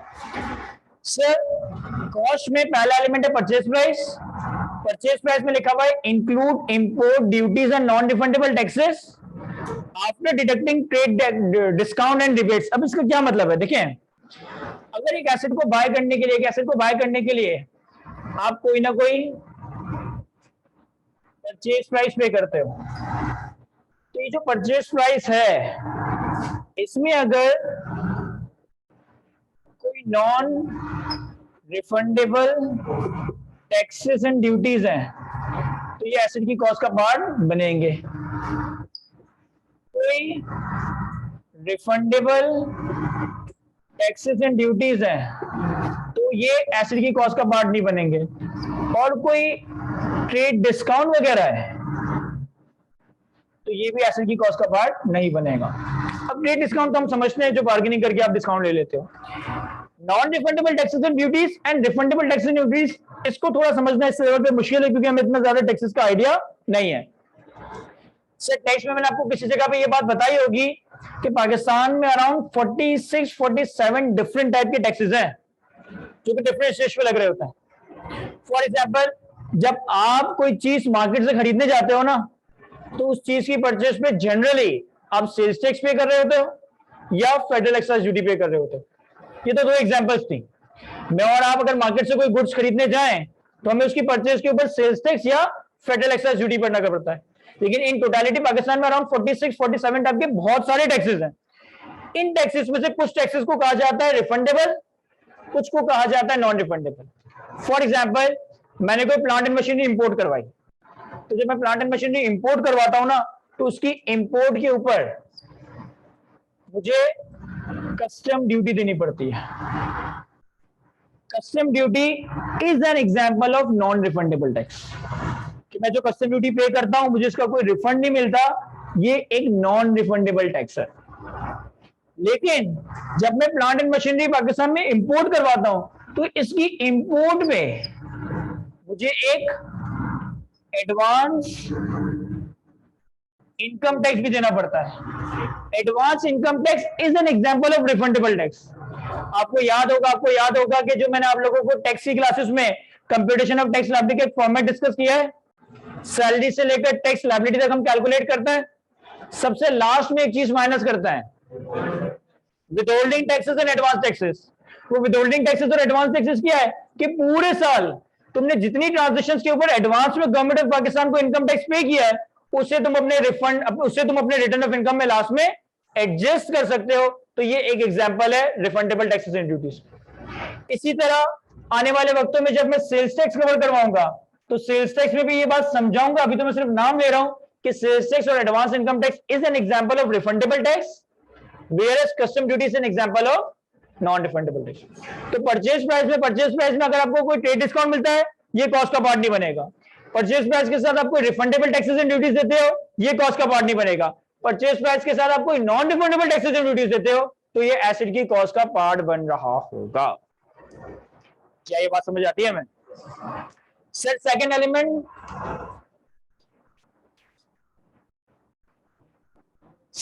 में लिखता है directly attributable cost. Second element में लिखता है डायरेक्टली एट्रिब्यूटेबल कॉस्ट। अब जो बातें लिखी है ना, मैं सिर्फ रीड कर रहा हूं। Any cost directly attributable to bringing the asset to the location and condition necessary for it to be capable of operating in a manner intended by the management. For example, employee cost arising directly from the installation or construction of the asset, cost of site preparation, delivery cost, installation and assembly cost, testing cost to assess whether the asset is functioning properly, net of sale proceeds of item produced during the testing phase, professional fee directly attributable to the purchase. अब ये इतनी सारी बातों में क्या लिख रहा है? कहता है कि प्रॉपर्टी प्लान एंड इक्विपमेंट को इनिशियली रिकॉग्नाइज करना है कॉस्ट पे। कॉस्ट के तीन एलिमेंट्स हैं। Number one, purchase price. Purchase price में अगर कोई non refundable taxes and duties है, एसेट की कॉस्ट का पार्ट बनेगा। कोई रिफंडेबल टैक्सेस एंड ड्यूटीज और ट्रेड डिस्काउंट है, एसेट की कॉस्ट का पार्ट नहीं बनेगा। दूसरा एलिमेंट है डायरेक्टली एट्रिब्यूटेबल कॉस्ट। मैं उर्दू में तर्जुमा करता हूं, हर वो जरूरी खर्चा जो एसेट को डिजायर्ड लोकेशन और डिजायर्ड कंडीशन में लाने के लिए जरूरी है ताकि उसे मैनेजमेंट की इंटेंशन के हिसाब से इस्तेमाल किया जा सके, ये सब डायरेक्टली एट्रिब्यूटेबल कॉस्ट है जो कि एसेट की कॉस्ट का पार्ट बनेगा। भाई फॉर एग्जांपल, मैंने आईक्यू के लिए जनरेटर परचेज करना था, तो मैंने इंटरनेट पे डिफरेंट जनरेटर वगैरह की कंपनी को देखा और एक जनरेटर परचेज करने का डिसीजन ले लिया। अब मैंने 30 केवी का जनरेटर परचेज किया, उसकी प्राइस मैंने पे की 8 लाख रुपए। तो 8 लाख रुपए तो जनरेटर की कॉस्ट मेरे पास कैपिटलाइज होगी।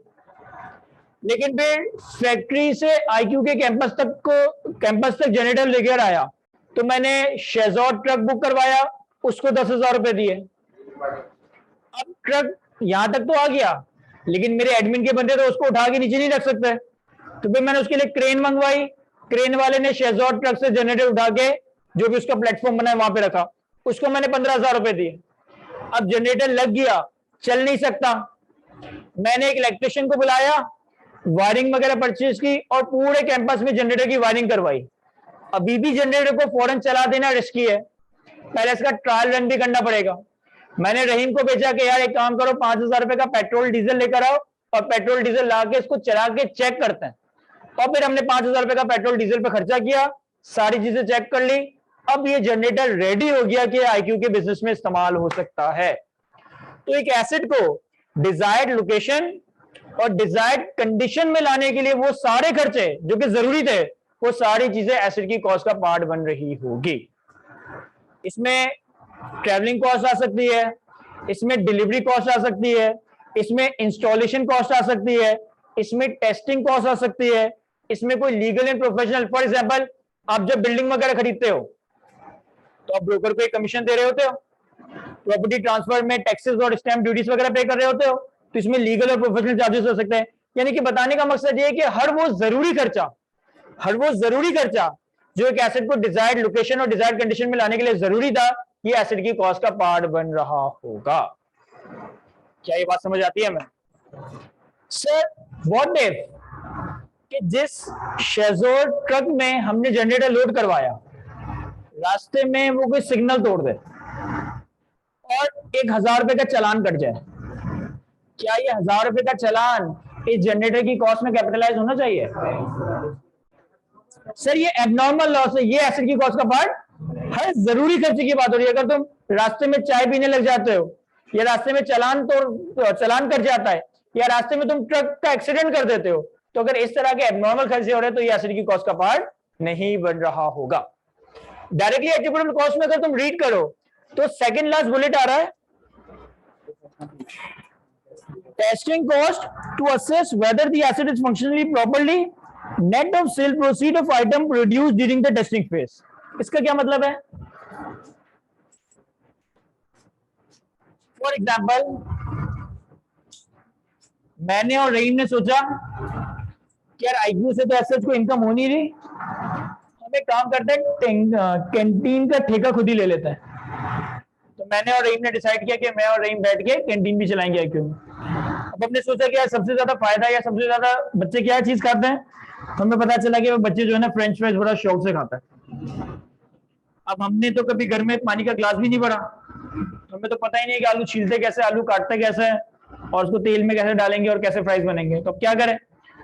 तो हमें एक ऐसी मशीन मिल गई जिसमें एक साइड से आलू डाले, तेल डाले, तो दूसरी साइड से फ्राइज खुद ही बन जाते हैं। तो हमने कहा बड़ा जबरदस्त काम हो गया। लेट्स से मैंने मशीन खरीदी 50,000 रुपए की, रिक्शे में डालकर आईक्यू तक लेकर आया, रिक्शे वाले को 1000 रुपए दिए और हमने खुद ही उठा के उसको कैंटीन में रख दिया। अब हमने ये मशीन कैंटीन में तो रख दी, लेकिन अब ऐसा भी हो सकता है ना कि भाई अगले दिन बच्चे आएंगे तब मशीन से चिप्स बनाएंगे और बच्चों को बेचेंगे। हम इसको चेक भी तो करना है कि ये सही बना पा रहे हैं या नहीं, या बन भी रहे हैं या नहीं। तो मैंने रहीम को दिए 500 रुपए, मैंने कहा एक काम करो 2 किलो आलू ले लो, 1 किलो तेल ले लो और हम इसको बनाकर देखते भी कि फ्राइज बन रहे हैं या नहीं बन रहे। तो रहीम मार्केट से तेल लेकर आता है, आलू लेकर आता है, हमने एक साइड पे आलू डाला, दूसरी साइड से फ्रेंच फ्राइज बन गए। ये जो 500 का मैंने आलू और तेल पे खर्चा किया है ना, this is called testing cost. अच्छा, वो जो फ्राइज बन गए उसको भी फेंकेंगे तो नहीं ना, बनाए थे टेस्टिंग के नहीं, अच्छे या तो खा लेंगे, लेकिन हम बड़े लालची हैं, हमने कहा ये भी बेच दो। तो हमने एडमिन के बंदों को ही बोला यार ये फ्राइज हम लोग बेच रहे हैं सस्ते में, और हमने ये फ्राइज 300 रुपए के बेच दिए। तो अब हमारी testing cost net of sale proceed I, यानी कि मशीन को टेस्ट करने में जो खर्चा हो रहा है वो सब कैपिटलाइज होगा। और अगर टेस्टिंग में भी कोई यूनिट या कोई इन्वेंट्री बन जाती है तो जो भी उसकी स्क्रैप वैल्यू, जो भी उसकी एनआरवी होगी, उसको हम टेस्टिंग कॉस्ट से माइनस कर सकते हैं। क्या ऐसा पॉसिबल है कि आप आलू और तेल चेक करने के लिए लाए थे 500 का और उससे जो प्राइस बनाए वो 800 की बिक गए? यस, ऐसा भी हो सकता है।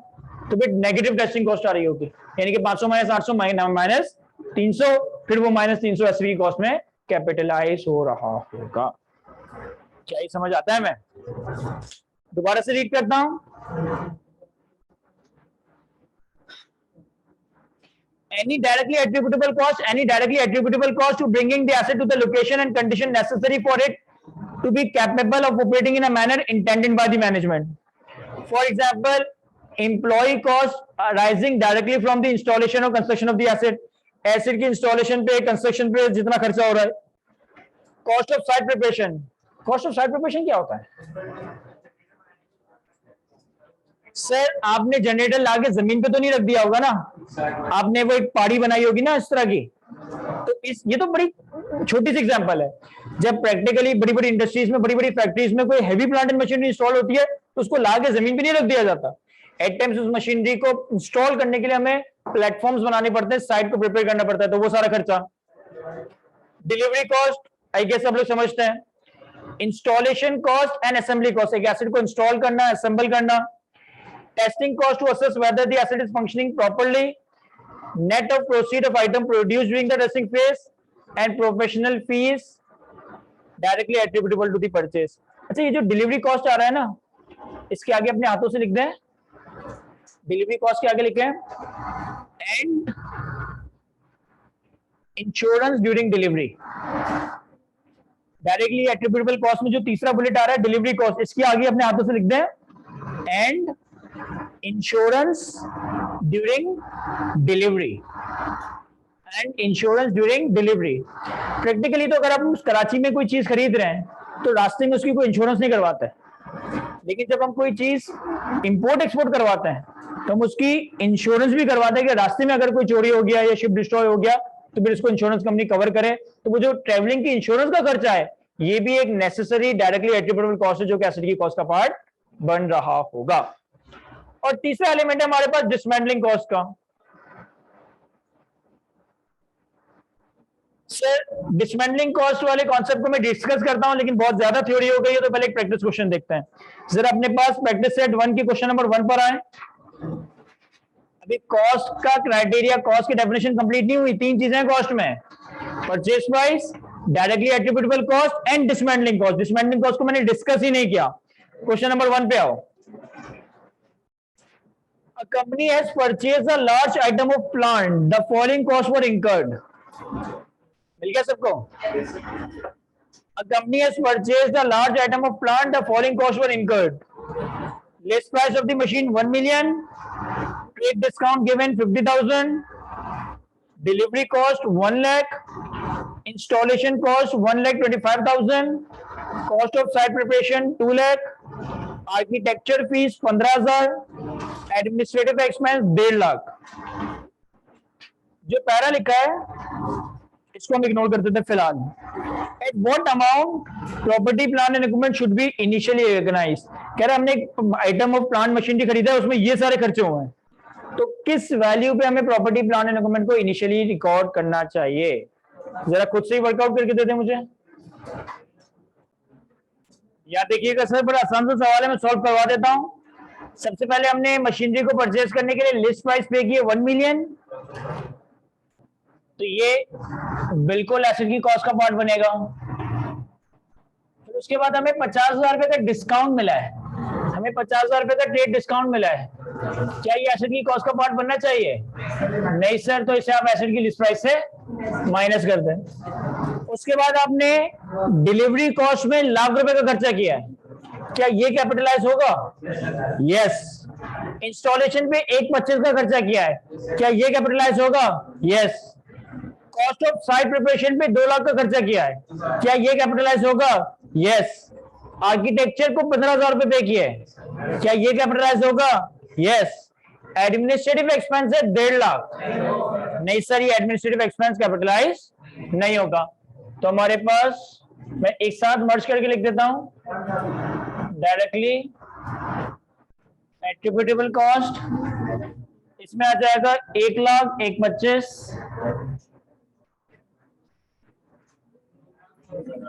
2 लाख और 15,000 ना,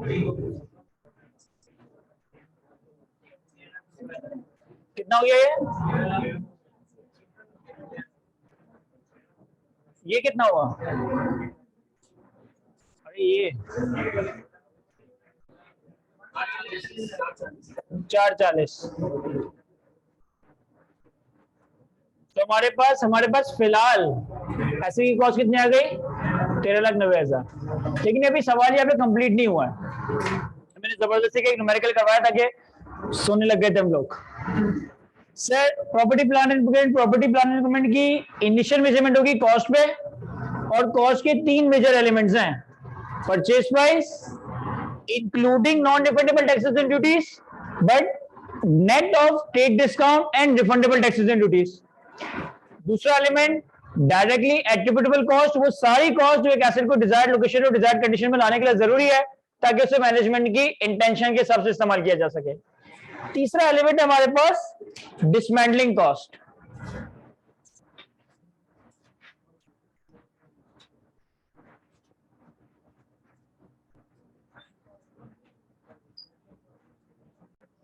तीसरा एलिमेंट है हमारे पास डिसमेंटलिंग कॉस्ट। डिसमेंटलिंग कॉस्ट को समझने से, डिसमेंटलिंग कॉस्ट क्या होती है?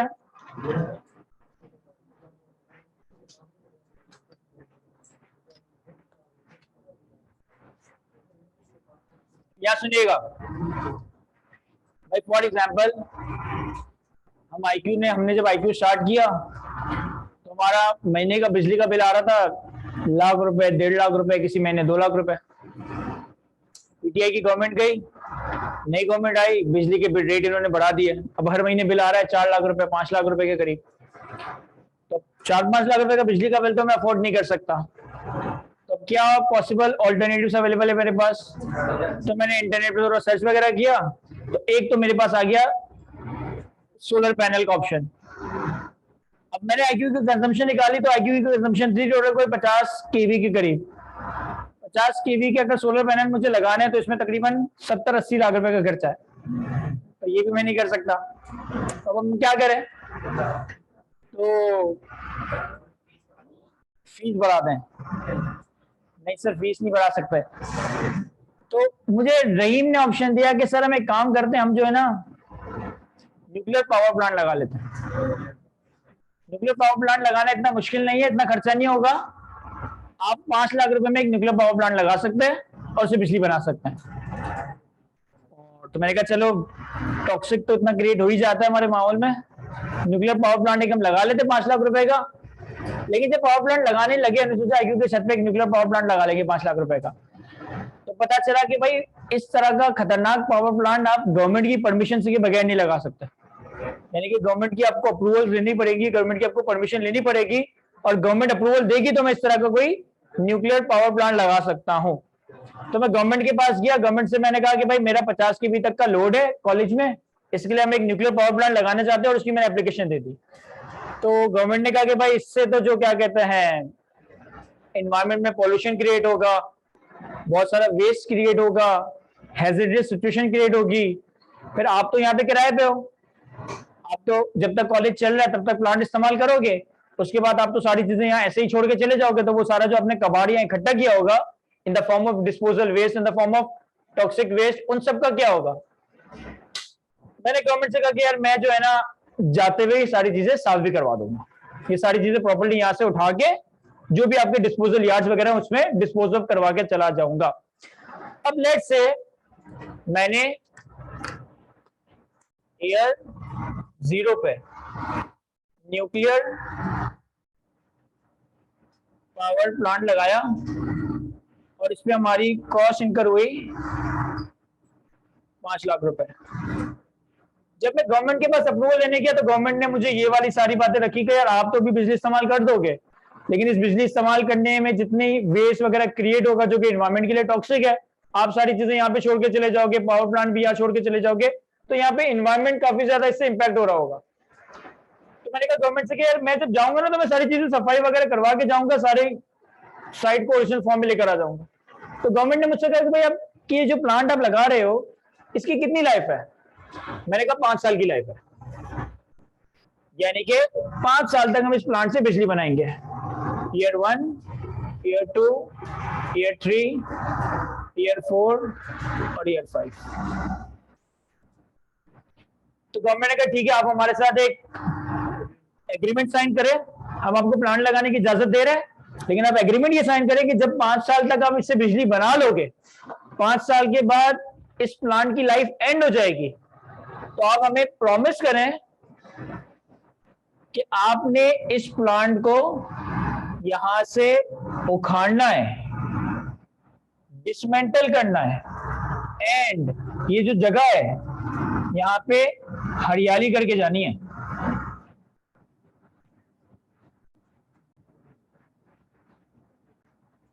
गवर्नमेंट ने मुझसे क्या कहा? गवर्नमेंट ने कहा कि ठीक है हम आपको प्लांट लगाने की इजाजत दे रहे हैं, सिर्फ इस कंडीशन पे, सिर्फ इस वादे पे कि जब 5 साल आगे पूरे हो जाएंगे ना, तो 5 साल के बाद आप मुंह उठा के भाग नहीं जाएंगे, आपने इस प्लांट को डिसमेंटल करना है और इस साइट को ओरिजिनल फॉर्म में वापस लेकर आना है।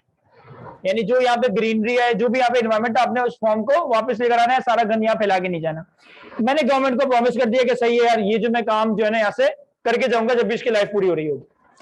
अब एक चीज हमें मालूम है, ये 5 लाख रुपए का मैंने प्लांट खरीदा, जिससे मैं अगले 5 सालों तक बिजली बनाऊंगा। इस 5 लाख रुपए को मैं एक्सपेंस कब करूंगा? ईयर 0 पे नहीं सर, आप इस 5 सालों पे एक्सपेंस करोगे ओवर 5 इयर्स। और लॉजिकल भी है भाई, चूंकि आज 5 लाख का प्लांट बनाया है तो इससे बिजली भी 5 साल तक पैदा होगी, फायदा भी 5 साल तक का होगा। तो इस 5 लाख रुपए के खर्चे को एक साथ नहीं बल्कि 5 सालों पे एक्सपेंस आउट करना चाहिए। अब 5 साल बाद जो मैंने गवर्नमेंट से वादा किया है कि मैं प्लांट को डिसमेंटल करूंगा, साइट को ओरिजिनल फॉर्म में लेकर आऊंगा, इस पे भी तो एक एस्टिमेटेड कॉस्ट आएगी। फॉर एग्जांपल मैं अज्यूम करता हूं कि 2 लाख रुपए की कॉस्ट आएगी, कि जब 5 साल बाद हम ये डिसमेंटलिंग का काम करेंगे ना तो 2 लाख रुपए की कॉस्ट आएगी। तो मैंने गवर्नमेंट से वादा किया कि सही है, हम ये प्लान लगा रहे हैं, आपको प्रॉमिस करें कि जब पूरा हो जाएगा तो हम इसको डिसमेंटल करेंगे। अब 5 लाख रुपए तो आप कहते हो कि आपको एक साथ नहीं बल्कि 5 सालों में एक्सपेंस आउट करने चाहिए। 5 साल बाद ये वाला जो खर्चा है ये कब एक्सपेंस आउट होना चाहिए? सर ये भी 5वें साल में एक्सपेंस आउट नहीं होना चाहिए, क्योंकि ये 2 लाख रुपए का खर्चा आपको इसलिए करना पड़ रहा है ताकि आप इस एसेट का 5 साल तक बेनिफिट एंजॉय कर सको। ऑल्दो कि खर्चे का आउटफ्लो, कैश का आउटफ्लो 5वें साल के आखिर में हो रहा है, लेकिन ये 5 साल का खर्चा मुझे क्यों करना पड़ रहा है? ताकि मैं ये प्लान लगाकर 5 साल तक इकोनॉमिक बेनिफिट एंजॉय कर सकूं। तो स्टैंडर्ड यहाँ पे ये कहता है कि इस 2 लाख रुपए को भी 5 साल भी नहीं बल्कि over the period of 5 year हम एक्सपेंस का पार्ट बना रहे होंगे। अब स्टैंडर्ड ने इसका एक पूरा तरीकाकार बताया। स्टैंडर्ड ने मुझसे यहां पे कहा कि 5 साल बाद तुम्हें कितना खर्चा करना पड़ेगा? 2 लाख रुपए का। तो 2 लाख रुपए 5 साल बाद खर्च करना है। आज की तारीख में तो उस 2 लाख की वैल्यू 2 लाख नहीं होगी ना भाई। आज के 2 लाख रुपए और 5 साल बाद के 2 लाख रुपए बराबर तो नहीं हो सकते। अगर 5 साल बाद 2 लाख रुपए का खर्चा करना है तो इसका मतलब है आज की प्रेजेंट वैल्यू टर्म में इस खर्चे की अमाउंट कम है। तो इसके लिए हम क्या करते हैं, हम इकोनॉमी का, हमारी कंपनी का एक डिस्काउंट रेट यूज करते हैं।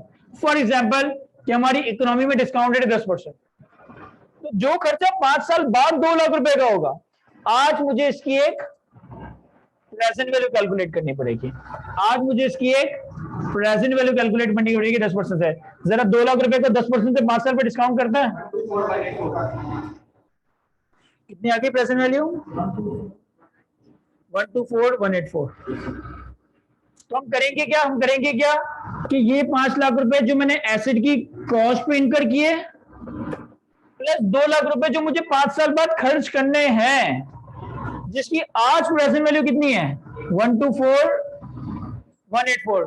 सर इन दोनों के टोटल पे यानी कि मैं 6,24,184 पे अपने प्रॉपर्टी प्लान एंड इक्विपमेंट या न्यूक्लियर पावर प्लांट को रिकॉर्ड करता हूं।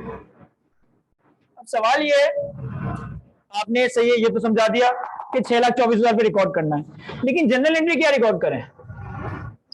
हमारे पास आप कह रहे हो कि property plan and equipment record होगा 6,24,184। हमारी जेब से कितना जा रहा है?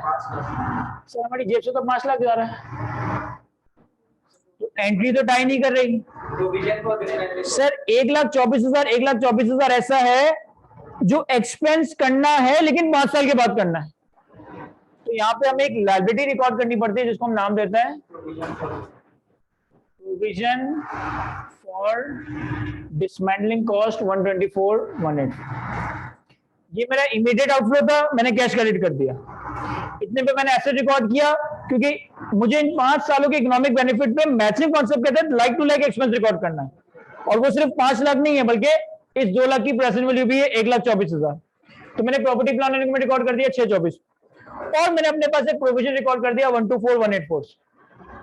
क्या यहां तक समझ आता है? मैं अब एक्चुअल में ये एक्सपेंस होगा कितना? 2 लाख, लेकिन आपने लायबिलिटी कितनी रिकॉर्ड की है? 124 184 की। तो अब आने वाले सालों में क्या होगा? सर आने वाले सालों में जैसे लेट से ईयर 1 का एंड आया तो आपने इस प्रॉपर्टी प्लान एंड इक्विपमेंट का 5वां हिस्सा कंज्यूम कर लिया, 5 साल की लाइफ में से 1 साल का बेनिफिट एंजॉय कर लिया, तो मैं 1 साल का डेप्रिसिएशन रिकॉर्ड करूंगा। डेप्रिसिएशन एक्सपेंस पीएनएल में debit, accumulated depreciation credit. Sir ये थोड़ी बहुत बेसिक सी डेप्रिसिएशन तुम जानते हैं ना?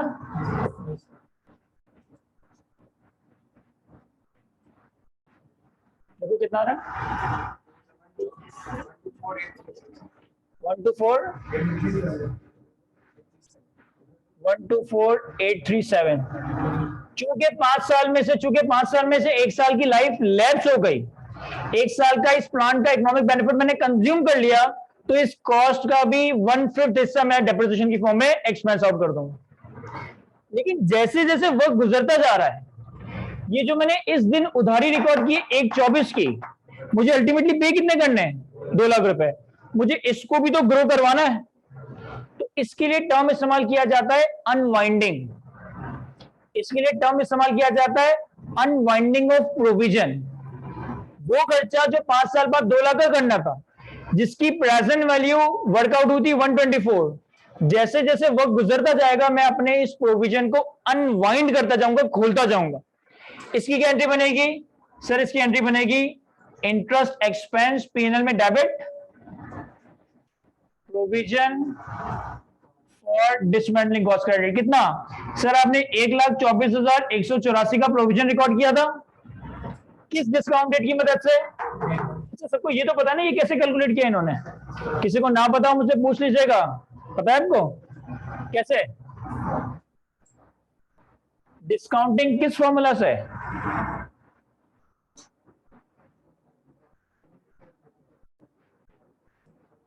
सर इन्होंने ये जो 1,24,000 कैलकुलेट किया ना, वो इस फॉर्मूले के तहत कैलकुलेट किया है, जिसमें 2 लाख रुपए फ्यूचर वैल्यू है, प्रेजेंट वैल्यू हमें मालूम करनी है, divided by 1 + 10% raise to the power 5। तो ये 1,24,000 बना है। अब ये 1,24,000 प्रेजेंट वैल्यू टर्म में हमें इसे 5 साल बाद ग्रो करके कितना करवाना है? 2 लाख। तो हम एंट्री क्या बनाएंगे? Interest expense debit, provision for dismantling cost credit. किस अमाउंट से सर? 1,24,184 का 10%। 12418 12418।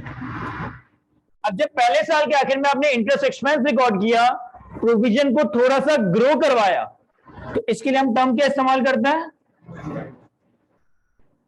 अनवाइंडिंग ऑफ लायबिलिटी या अनवाइंडिंग ऑफ प्रोविजन। ये ईयर 1 के एंड पे, ईयर 1 पे हमारा टोटल प्रोविजन कितना हो गया होगा सर? ईयर 1 के एंड पे हमारा टोटल प्रोविजन हो गया होगा 1,24,184 ओरिजिनली रिकॉर्ड किया था, और पहले साल के आखिर में से 12,418 से बढ़ाया, तो टोटल कितना हो गया होगा? 136602। समझ आ रहा है ना यहाँ पे क्या चल रहा है? अब यही काम मुझे हर साल के आखिर में करना है, ईयर 2 के आखिर में, ईयर 3 के आखिर में, ईयर 4 के आखिर में और ईयर 5 के आखिर में। सर यानी कि जब ईयर 2 का आखिर आएगा तो अगेन डेप्रिसिएशन एक्सपेंस रिकॉर्ड करूंगा, provision record, sorry accumulated depreciation record करूंगा। कितना? सर डेप्रिसिएशन का नंबर तो चेंज नहीं होगा, 1,84,837, 1,24,837। और एक और एंट्री क्या बन जाएगी? इंटरेस्ट एक्सपेंस पीएनएल में debit, provision for dismantling cost credit. कितनी अमाउंट है? अब यहां जो इंटरेस्ट रिकॉर्ड होगा वो ये नंबर से रिकॉर्ड नहीं होगा, क्योंकि ओरिजिनली आपने प्रोविजन रिकॉर्ड किया था 124, तो इसका 10% इंटरेस्ट कैलकुलेट किया तो वो आया 12,000। लेकिन फिर दूसरे साल के आखिर में प्रोविजन 136 हो चुका है, तो अब जो इंटरेस्ट आएगा वो भी 136,602 का 10% होगा। तो ये आ जाएगा 13660 13660। यानी हर साल जैसे जैसे हमारी लायबिलिटी बढ़ती जा रही है, वैसे वैसे आने वाले सालों में जो इंटरेस्ट एक्सपेंस या अनवाइंडिंग अमाउंट है वो हमारा ग्रो करता जाएगा। सर डेप्रिसिएशन की एंट्री में बार बार नहीं बना रहा, मेरे पास स्पेस थोड़ा लिमिटेड है, लेकिन मुझे ईयर 3, ईयर 4 और ईयर 5 के अनवाइंडिंग का नंबर बता सकते हो कि कितना आएगा?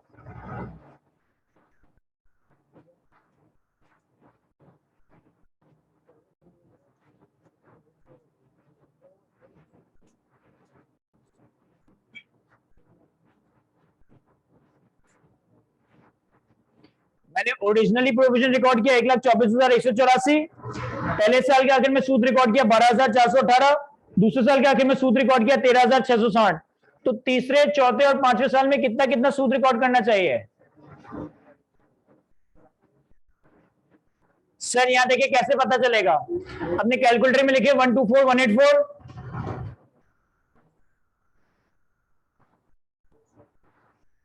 इसी को मल्टीप्लाई कर दिया 10% से, तो ये आ गया 12418। अब 124,184 में ऐड किया आपने 12418, तो आपके पास आया थे 136602, इसी का 10% लिया तो ये आया 13660। इन दोनों नंबर्स को आप ऐड कर दें 15022, इसी का 10% लेंगे तो आपके पास 30 साल का इंटरेस्ट आ जाएगा 15। सर ये पूरी क्लास को पता है कैसे कैलकुलेट हो रहा है?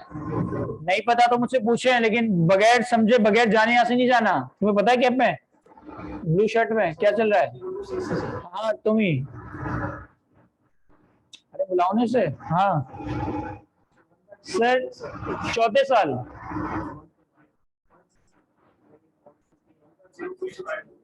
15, अच्छा ये 15026 है, चौथे साल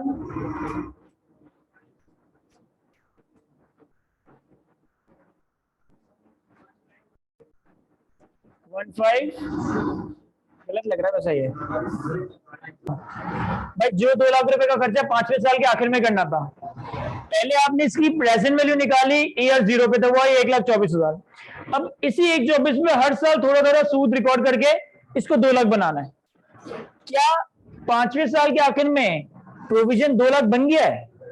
चेक कर लें सर, कैसे चेक करेंगे? ओरिजिनली रिकॉर्ड किया था 1,24,184 से, फिर सूद से बढ़ाया 12,418, फिर सूद से बढ़ाया 13,660, फिर 3 साल और 15,000, 16,000 और 18,000। इन सबको ऐड करो, क्या 2 लाख बन रहा है? इन सबको ऐड करो, क्या 2 लाख रुपए बन रहा है? सर हम क्लास लेने आए अकाउंटिंग की और कैलकुलेटर लेकर नहीं आए। कहा है तुम्हारे पास कैलकुलेटर का? 5 साल पूरे हो गए, 5 साल तक ये 6,24,000 का प्लान पूरा डेप्रिशिएट हो गया होगा। अगर हर साल में 1,24 का डेप्रिसिएशन रिकॉर्ड कर रहा हूं तो 5 साल बाद प्लान 0 हो गया होगा, और 5 साल बाद मेरे पास प्रोविजन कितना बन गया होगा? 2 लाख रुपए। मैंने गवर्नमेंट से वादा किया था कि जाते जाते सारी चीजें यहां से हटाकर साफ करके जाऊंगा, तो वो खर्चा करना पड़ेगा ना। तो अब वो जो खर्चा तुम यहां करोगे, तुम्हें कोई एक्सपेंस रिकॉर्ड नहीं करना पड़ेगा, क्योंकि तुम ऑलरेडी प्रोविजन रिकॉर्ड करके आए हो। सिंपली ईयर 5 के एंड पे एंट्री क्या बन जाएगी? Provision for dismantling cost debit, cash credit 2 lakh रुपए। तो जितनी बातें मैंने इस बोर्ड पे बताई है ना तुम्हें, ये सारी मैचिंग कॉन्सेप्ट्स को बचाने के लिए, ये सारी मैचिंग कॉन्सेप्ट को इंटैक्ट रखने के लिए। जिस तरह से प्रॉपर्टी प्लान एंड डॉक्यूमेंट को इनिशियली परचेज करते वक्त अगर कोई खर्चा कर रहे हो, उसे एक साथ एक्सपेंस आउट नहीं करते, over the life expense out करते हो। तो इसी तरह अगर प्रॉपर्टी प्लान डॉक्यूमेंट को उखाड़ने पे कोई खर्चा करोगे तो उसे भी एक साथ नहीं बल्कि over the life expense out करना है। और इसका तरीकेकार क्या है कि जितना फ्यूचर में खर्चा करना है पहले उसकी डिस्काउंटिंग करके प्रेजेंट वैल्यू पे लेकर आएंगे, एसेट की कॉस्ट का पार्ट बनाएंगे, एसेट डेप्रिशिएट होता रहेगा। और जो प्रोविजन आपने रिकॉर्ड किया इसे वर्क के साथ साथ अनवाइंड करेंगे जब वो अपनी फुल वैल्यू को पहुंच जाएगा, और जब आप खर्चा करोगे तो प्रोविजन डेबिट कैश क्रेडिट हो जाएगा।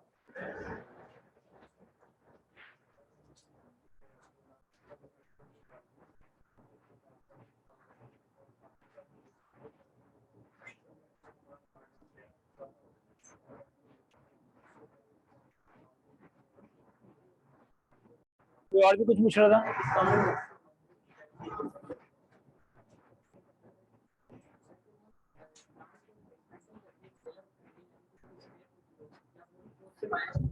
वो आपकी अदर इनकम रिकॉर्ड हो। अब यहां सुनिएगा सर, 2-3 लोगों ने सवाल पूछा, बड़ा ही रेलेवेंट, बड़ा ही प्रैक्टिकल सवाल, और बाकी लोगों के जहन में अभी नहीं आया, लेकिन किसी ना किसी पॉइंट पे ये बात आएगी जरूर जहन में, कि आपने जब यहां पे ये काम किया आपको लग रहा था कि 5 साल बाद खर्चा कितना होगा? 2 लाख। हो सकता है ये खर्चा 2 लाख नहीं 2.5 लाख हो जाए, हो सकता है ये खर्चा 2 लाख नहीं 1.25 लाख हो जाए। आपको लग रहा था कि ये खर्चा 5 साल बाद होगा, हो सकता है ये प्लांट 7 साल चल जाए, हो सकता है ये प्लांट 3 साल ही चले। तो जब जब मैं ये कहता हूं ना हो सकता है, तो तो इसका मतलब है ये फैक्ट नहीं है, ये सर्टेन नहीं है, ये मैं एस्टिमेट कर रहा हूं, ये मैं एस्टिमेट कर रहा हूं। अगर यहां खड़े होके मैं कह रहा हूं कि 5 साल बाद 2 लाख का खर्चा होगा, तो ये मेरा अंदाजा है कि 5 साल बाद खर्चा होगा। हो सकता है 4 साल, हो सकता है 7 साल, ये मेरा अंदाजा है कि 2 लाख का खर्चा होगा, हो सकता है 2.5 लाख, हो सकता है 2.25 लाख। तो इस तरह की चीजों को जो कि फ्यूचर में होनी है, अकाउंट्स में कहा जाता है अकाउंटिंग एस्टिमेट, अकाउंट्स में कहा जाता है अकाउंटिंग एस्टिमेट। और एक अकाउंटिंग स्टैंडर्ड है IAS 8, जिसमें बहुत सारी बातें हैं। ये भी है कि how to account for the change in accounting estimate, how to account for the change. भाई ऐसा हो सकता है ना, आज तुम्हें लग रहा है 5 साल, 1 साल बाद तुम्हें लगे नहीं यार 5 साल नहीं 7 साल, ये 7 साल मजीद चलेगा। 2 साल बाद तुम्हें लगे नहीं यार 7 साल नहीं 3 साल, तो मेरी लाइफ के एस्टिमेट में चेंज आ सकता है। आज तुम्हें लग रहा है 2 लाख, 1 साल बाद लगे 2 लाख नहीं 2.5 लाख, 2 साल बाद लगे 2.5 लाख नहीं 5 लाख, 3 साल बाद लगे 5 लाख नहीं 1 लाख का खर्चा होगा। तो जब जब हमारे अकाउंटिंग एस्टिमेट्स में चेंज आता है, तो इन अकाउंटिंग एस्टिमेट्स को चेंज करने का भी एक तरीकेकार है, जो कि IAS 8 का एजेंडा आइटम है। तो जब हम IAS 8, जो कि अगेन हमारे FAR 1 के ही कोर्स का पार्ट है लकीली, तो IAS 8 में आप एक इंपॉर्टेंट कॉन्सेप्ट कवर करेंगे कि जब अकाउंटिंग एस्टिमेट्स में चेंज आता है तो इसको हम किस तरह से मैनेज कर रहे होंगे। तो ये एक बड़ी लंबी डिस्कशन है, इसको मैं अभी डिस्कस नहीं कर सकता, लेकिन यस ये चीज स्टैंडर्ड में आंसर्ड है कि जब जब अकाउंटिंग एस्टिमेट में चेंज आएगा तो उस चेंज को भी अकाउंट फॉर करने का कोई ना कोई तरीकेकार होगा।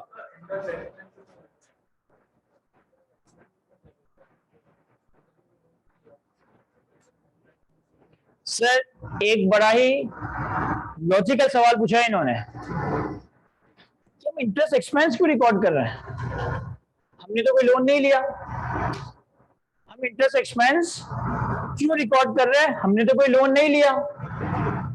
सर आपने लोन किसी से लेते हो तो वादा करते हो कि फ्यूचर में पैसे वापस करोगे, यहां तुमने गवर्नमेंट से पैसे नहीं लिए लेकिन गवर्नमेंट को वादा करके आए हो कि फ्यूचर में 2 लाख का खर्चा करोगे। Is as good as loan. मैं देखो मैं तुमसे कैश लूं तो मेरे पास इकोनॉमिक बेनिफिट आए इन द फॉर्म ऑफ कैश, वादा किया है कि 5 साल बाद वापस करूंगा, तो ये मेरा लोन है। मैं तुमसे परमिशन लूं कि मुझे इंस्टॉल करने दो प्लान, 2 साल बाद 5 साल बाद डिसमेंटल कर दूंगा और डिसमेंटल पे 2 लाख का खर्चा आएगा, तो कहीं ना कहीं अगर लॉजिक लगाओ तो ये भी लोन ही बन गया, जो 5 साल में कितने का रिपे होगा 2 लाख का, लेकिन आज उसकी औकात कितनी है 1,24,000। तो आज हमने उसको प्रेजेंट वैल्यू पे रिकॉर्ड किया और वक्त के साथ साथ उस लोन को इंटरेस्ट के नाम पे ग्रो करते जा रहा है। कोई और सवाल किसी का? यस अगर आपके पास फंड्स हैं तो आप उसको इन्वेस्ट करके उस पर इंटरेस्ट इनकम अलग कमाएं, वो इन्वेस्टमेंट पे इंटरेस्ट इनकम आ रही होगी कि तुम्हारे पास आज ही 1,24,000 थे, तुमने उसको बैंक में 10% इन्वेस्ट कर दिया, तो ये अकाउंटिंग तो ऐसी ही चलेगी जैसे चल रही है, उस इन्वेस्टमेंट पे तुम्हारे पास इंटरेस्ट इनकम आती रहेगी। कॉपी करें सर, क्वेश्चन नंबर 1 को कंप्लीट करता हूं और बस फिर क्लास ऑफ करते हैं। क्वेश्चन नंबर 1 बल्कि नहीं हमारी 5:30 से क्लास है ना, ये 5 तक है सर। क्वेश्चन नंबर 1 पहले ये कॉपी कर ले, फिर क्वेश्चन नंबर 1 दोबारा से रीड करता हूं। एक पैरा मैंने क्वेश्चन नंबर 1 में इग्नोर करवाया था ना सर। क्वेश्चन नंबर 1 पर आए, क्वेश्चन नंबर 1 को कंप्लीट कर लेते हैं, उसके बाद अपनी क्लास ऑफ करते हैं। चलिए कॉपी कर ले सर। एक स्टूडेंट ने सवाल पूछा है, और भी लोगों के जहन में आज नहीं तो कल आएगा ये सवाल कि आपने एक पावर प्लांट लगाया, ओरिजिनली खर्चा हुआ 5 लाख का और एक खर्चा करना था 2 लाख का। ओरिजिनली खर्चा हुआ 5 लाख का और आगे जाके खर्चा करना था 2 लाख का। तो एक कैश फ्लो टर्म में इस प्लांट को लगाने और उखाड़ने में कितना खर्चा हुआ है 7 लाख। अगर मैं भूल जाऊं ये 16, मैं सिर्फ कैश को देखूं तो कैश फ्लो टर्म में इस पूरे दौरानिये में हमारा कितना खर्चा होने वाला है 7 लाख का। 5 लाख का डे 1 पे, 2 लाख का डे एंड पे। इसका मतलब है ये जो IAS 16 ने थोड़ी मुश्किल से अकाउंटिंग बताई है, इसके तहत भी 5 सालों में खर्चा कितना होना चाहिए 7 लाख। अब किसी ने सवाल पूछा कि आपने डे 1 पे property plan and equipment record किया 624, जिसमें 5 लाख का कैश आउटफ्लो है, जिसमें 1/24 का प्रोविजन है। आप इस 6/24 को 5 साल डेपोजिशन की फॉर्म में रिकॉर्ड कर रहे हो, 1 2 और बाकी 3 4 5, और फिर आपने जो प्रोविजन रिकॉर्ड किया है इसमें भी इंटरेस्ट एक्सपेंस रिकॉर्ड कर रहे हो। तो ये तो एक ही खर्चा 2 दफा एक्सपेंस आउट नहीं हो रहा। हमें कैश फ्लो टर्म में तो समझ आता है कि 5 लाख और 2 लाख 7 लाख का कैश खर्चा होना है। अब अगर लॉजिक ये कहती है तो अकाउंटिंग भी इसको रिकंसाइल जरूर करना चाहिए। भाई कोई बंदा IAS 16 नहीं जानता, एक नॉर्मल बंदा है, बिजनेसमैन है, उससे पूछा कि भाई न्यूक्लियर पावर प्लांट लगाना है, वो कहता है कितना खर्चा है। मैंने उससे कहा भाई डे 1 में 5 लाख देने पड़ेंगे, 5 साल बाद 2 लाख देने पड़ेंगे। बोले 7 लाख का खर्चा है ना, चलो लगा लेते। तो 7 लाख का खर्चा तो है। अब IAS 16 ने प्रेजेंट वैल्यू, अनवाइंडिंग और इस तरह की मुश्किल मुश्किल बातें की, लेकिन अकाउंटिंग में भी खर्चा तो वही होना चाहिए ना जो रियल में खर्चा हो रहा है। तो अकाउंटिंग का खर्चा भी कितना होना चाहिए? 7 लाख। क्या इस बात पे ईमान है हमारा? अब इन्होंने सवाल ये पूछा कि आपने डे 1 पे जब प्लान रिकॉर्ड किया तो 6/24 से प्लान डेबिट, 5 लाख से कैश क्रेडिट और 1/24 से प्रोविजन या लायबिलिटी क्रेडिट। आप ये कर रहे हो कि 6/24 को डेप्रिशिएट कर रहे हो 5 साल तक, और आपने ये जो प्रोविजन रिकॉर्ड किया इस पे भी इंटरेस्ट रिकॉर्ड कर रहे हो 5 साल तक। तो ये एक खर्चा 2 दफा एक्सपेंस आउट नहीं हो रहा? नहीं सर, 2 दफा एक्सपेंस आउट नहीं हो रहा। बस एक खर्चा 2 दफा एक्सपेंस आउट नहीं हो रहा। सर प्रूव करके दिखाएं। यहां देखिए मैं प्रूव करता हूं। कैलकुलेटर उठाए अपने पास, कैलकुलेटर उठाए अपने पास। सर 1 साल का डेप्रिसिएशन कितना है? 124,837। डेप्रिसिएशन की एंट्री कितनी बार बनाओगे? 5 बार। तो 124,837 मल्टीप्लाई बाय 5, 624,185। 5 साल तक ये एक्सपेंस हुआ। एंड इतना इंटरेस्ट एक्सपेंस भी रिकॉर्ड हो रहा है। इसी में ऐड करो, plus 12418 plus 13660 plus 15026 plus 16528 plus 18181। क्या 7 लाख ही बन रहा है? यानी कि जितना एक्चुअल कैश आउटफ्लो हो रहा है उतना ही इन 5 सालों में किसी ना किसी वे में एक्सपेंस का नंबर भी डेबिट हो रहा है।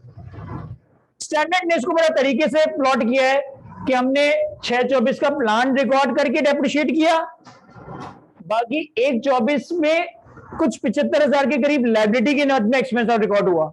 इन टोटलिटी आगे जाकर जो टोटल एक्सपेंस है वो आपका 7 लाख ही रिकॉर्ड हो रहा है। अगर डबल हो रहा होता तो ये नंबर 7 लाख से ज्यादा आ रहा होता ना, लेकिन वो 7 लाख से ज्यादा नहीं आ रहा। सबको पता है 7 लाख कैसे बनाया मैंने? लास्ट में स्कार्फ में जो है, ब्लैक स्कार्फ में खातून, समझ आ रहा है मैं क्या कह रहा हूं?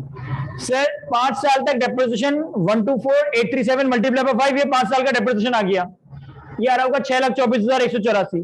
और 5 साल तक इंटरेस्ट रिकॉर्ड कर रहा हूं 12,418, 13,660, 15,026, 16,528 और 18,181। इसको तुम टोटल करोगे तो टोटल भी 7 लाख ही बन रहा होगा। नहीं बन रहा? सर जल्दी से क्वेश्चन नंबर 1 रीड कर रहा हूं, बस इसे पूरा करते हैं और क्लास ऑफ करते हैं अपनी।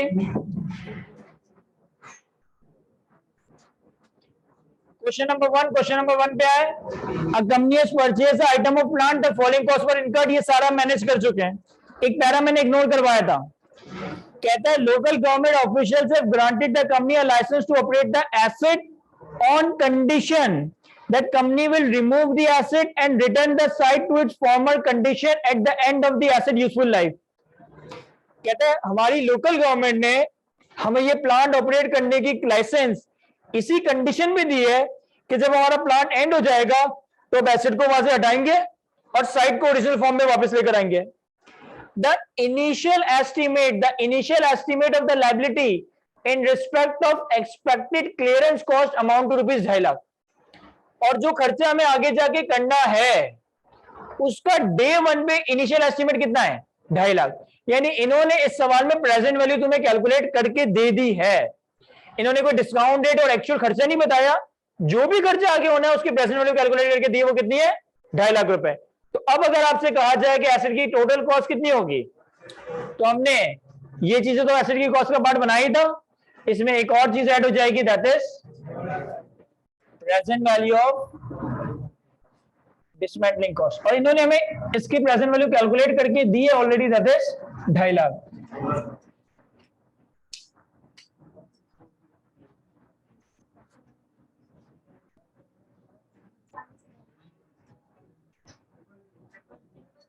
One six four zero triple zero. अच्छा सर, अगर हम इसकी जनरल एंट्री बनाएं, उसकी डे वन पे जनरल एंट्री क्या बनेगी?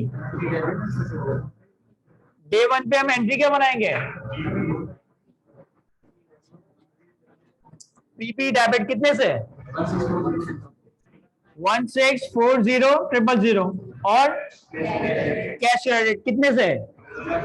1640,000। नहीं, हमारा कैश तो खाली इतना गया है ना, 1390, तो कैश क्रेडिट होगा 1390, और बाकी सर 2.5 लाख रुपए से आपका provision for dismantling cost credit हो जाएगा। अब इस सवाल में आगे का डेटा तो नहीं दिया, लेकिन आगे होगा क्या कि ये जो आपने property plan and equipment record किया है, ये जो आपने property plan and equipment calculate किया है, ये होगा डेप्रिशिएट, और ये जो आपने प्रोविजन रिकॉर्ड किया है, ये होगा आगे जाके unwind. Property plan and equipment को उसकी यूजफुल लाइफ पे डेप्रिशिएट करेंगे, और डे वन पे जो प्रोविजन रिकॉर्ड किया उसको वक्त के साथ साथ अनवाइंड कर रहे होंगे। क्या ये बातें समझ आती है सबको? चलिए सर, हम आज की क्लास को यहीं तक रखते हैं, नेक्स्ट क्लास में इंशाल्लाह यहीं से कंटिन्यू करेंगे। Thank you, Allah Hafiz.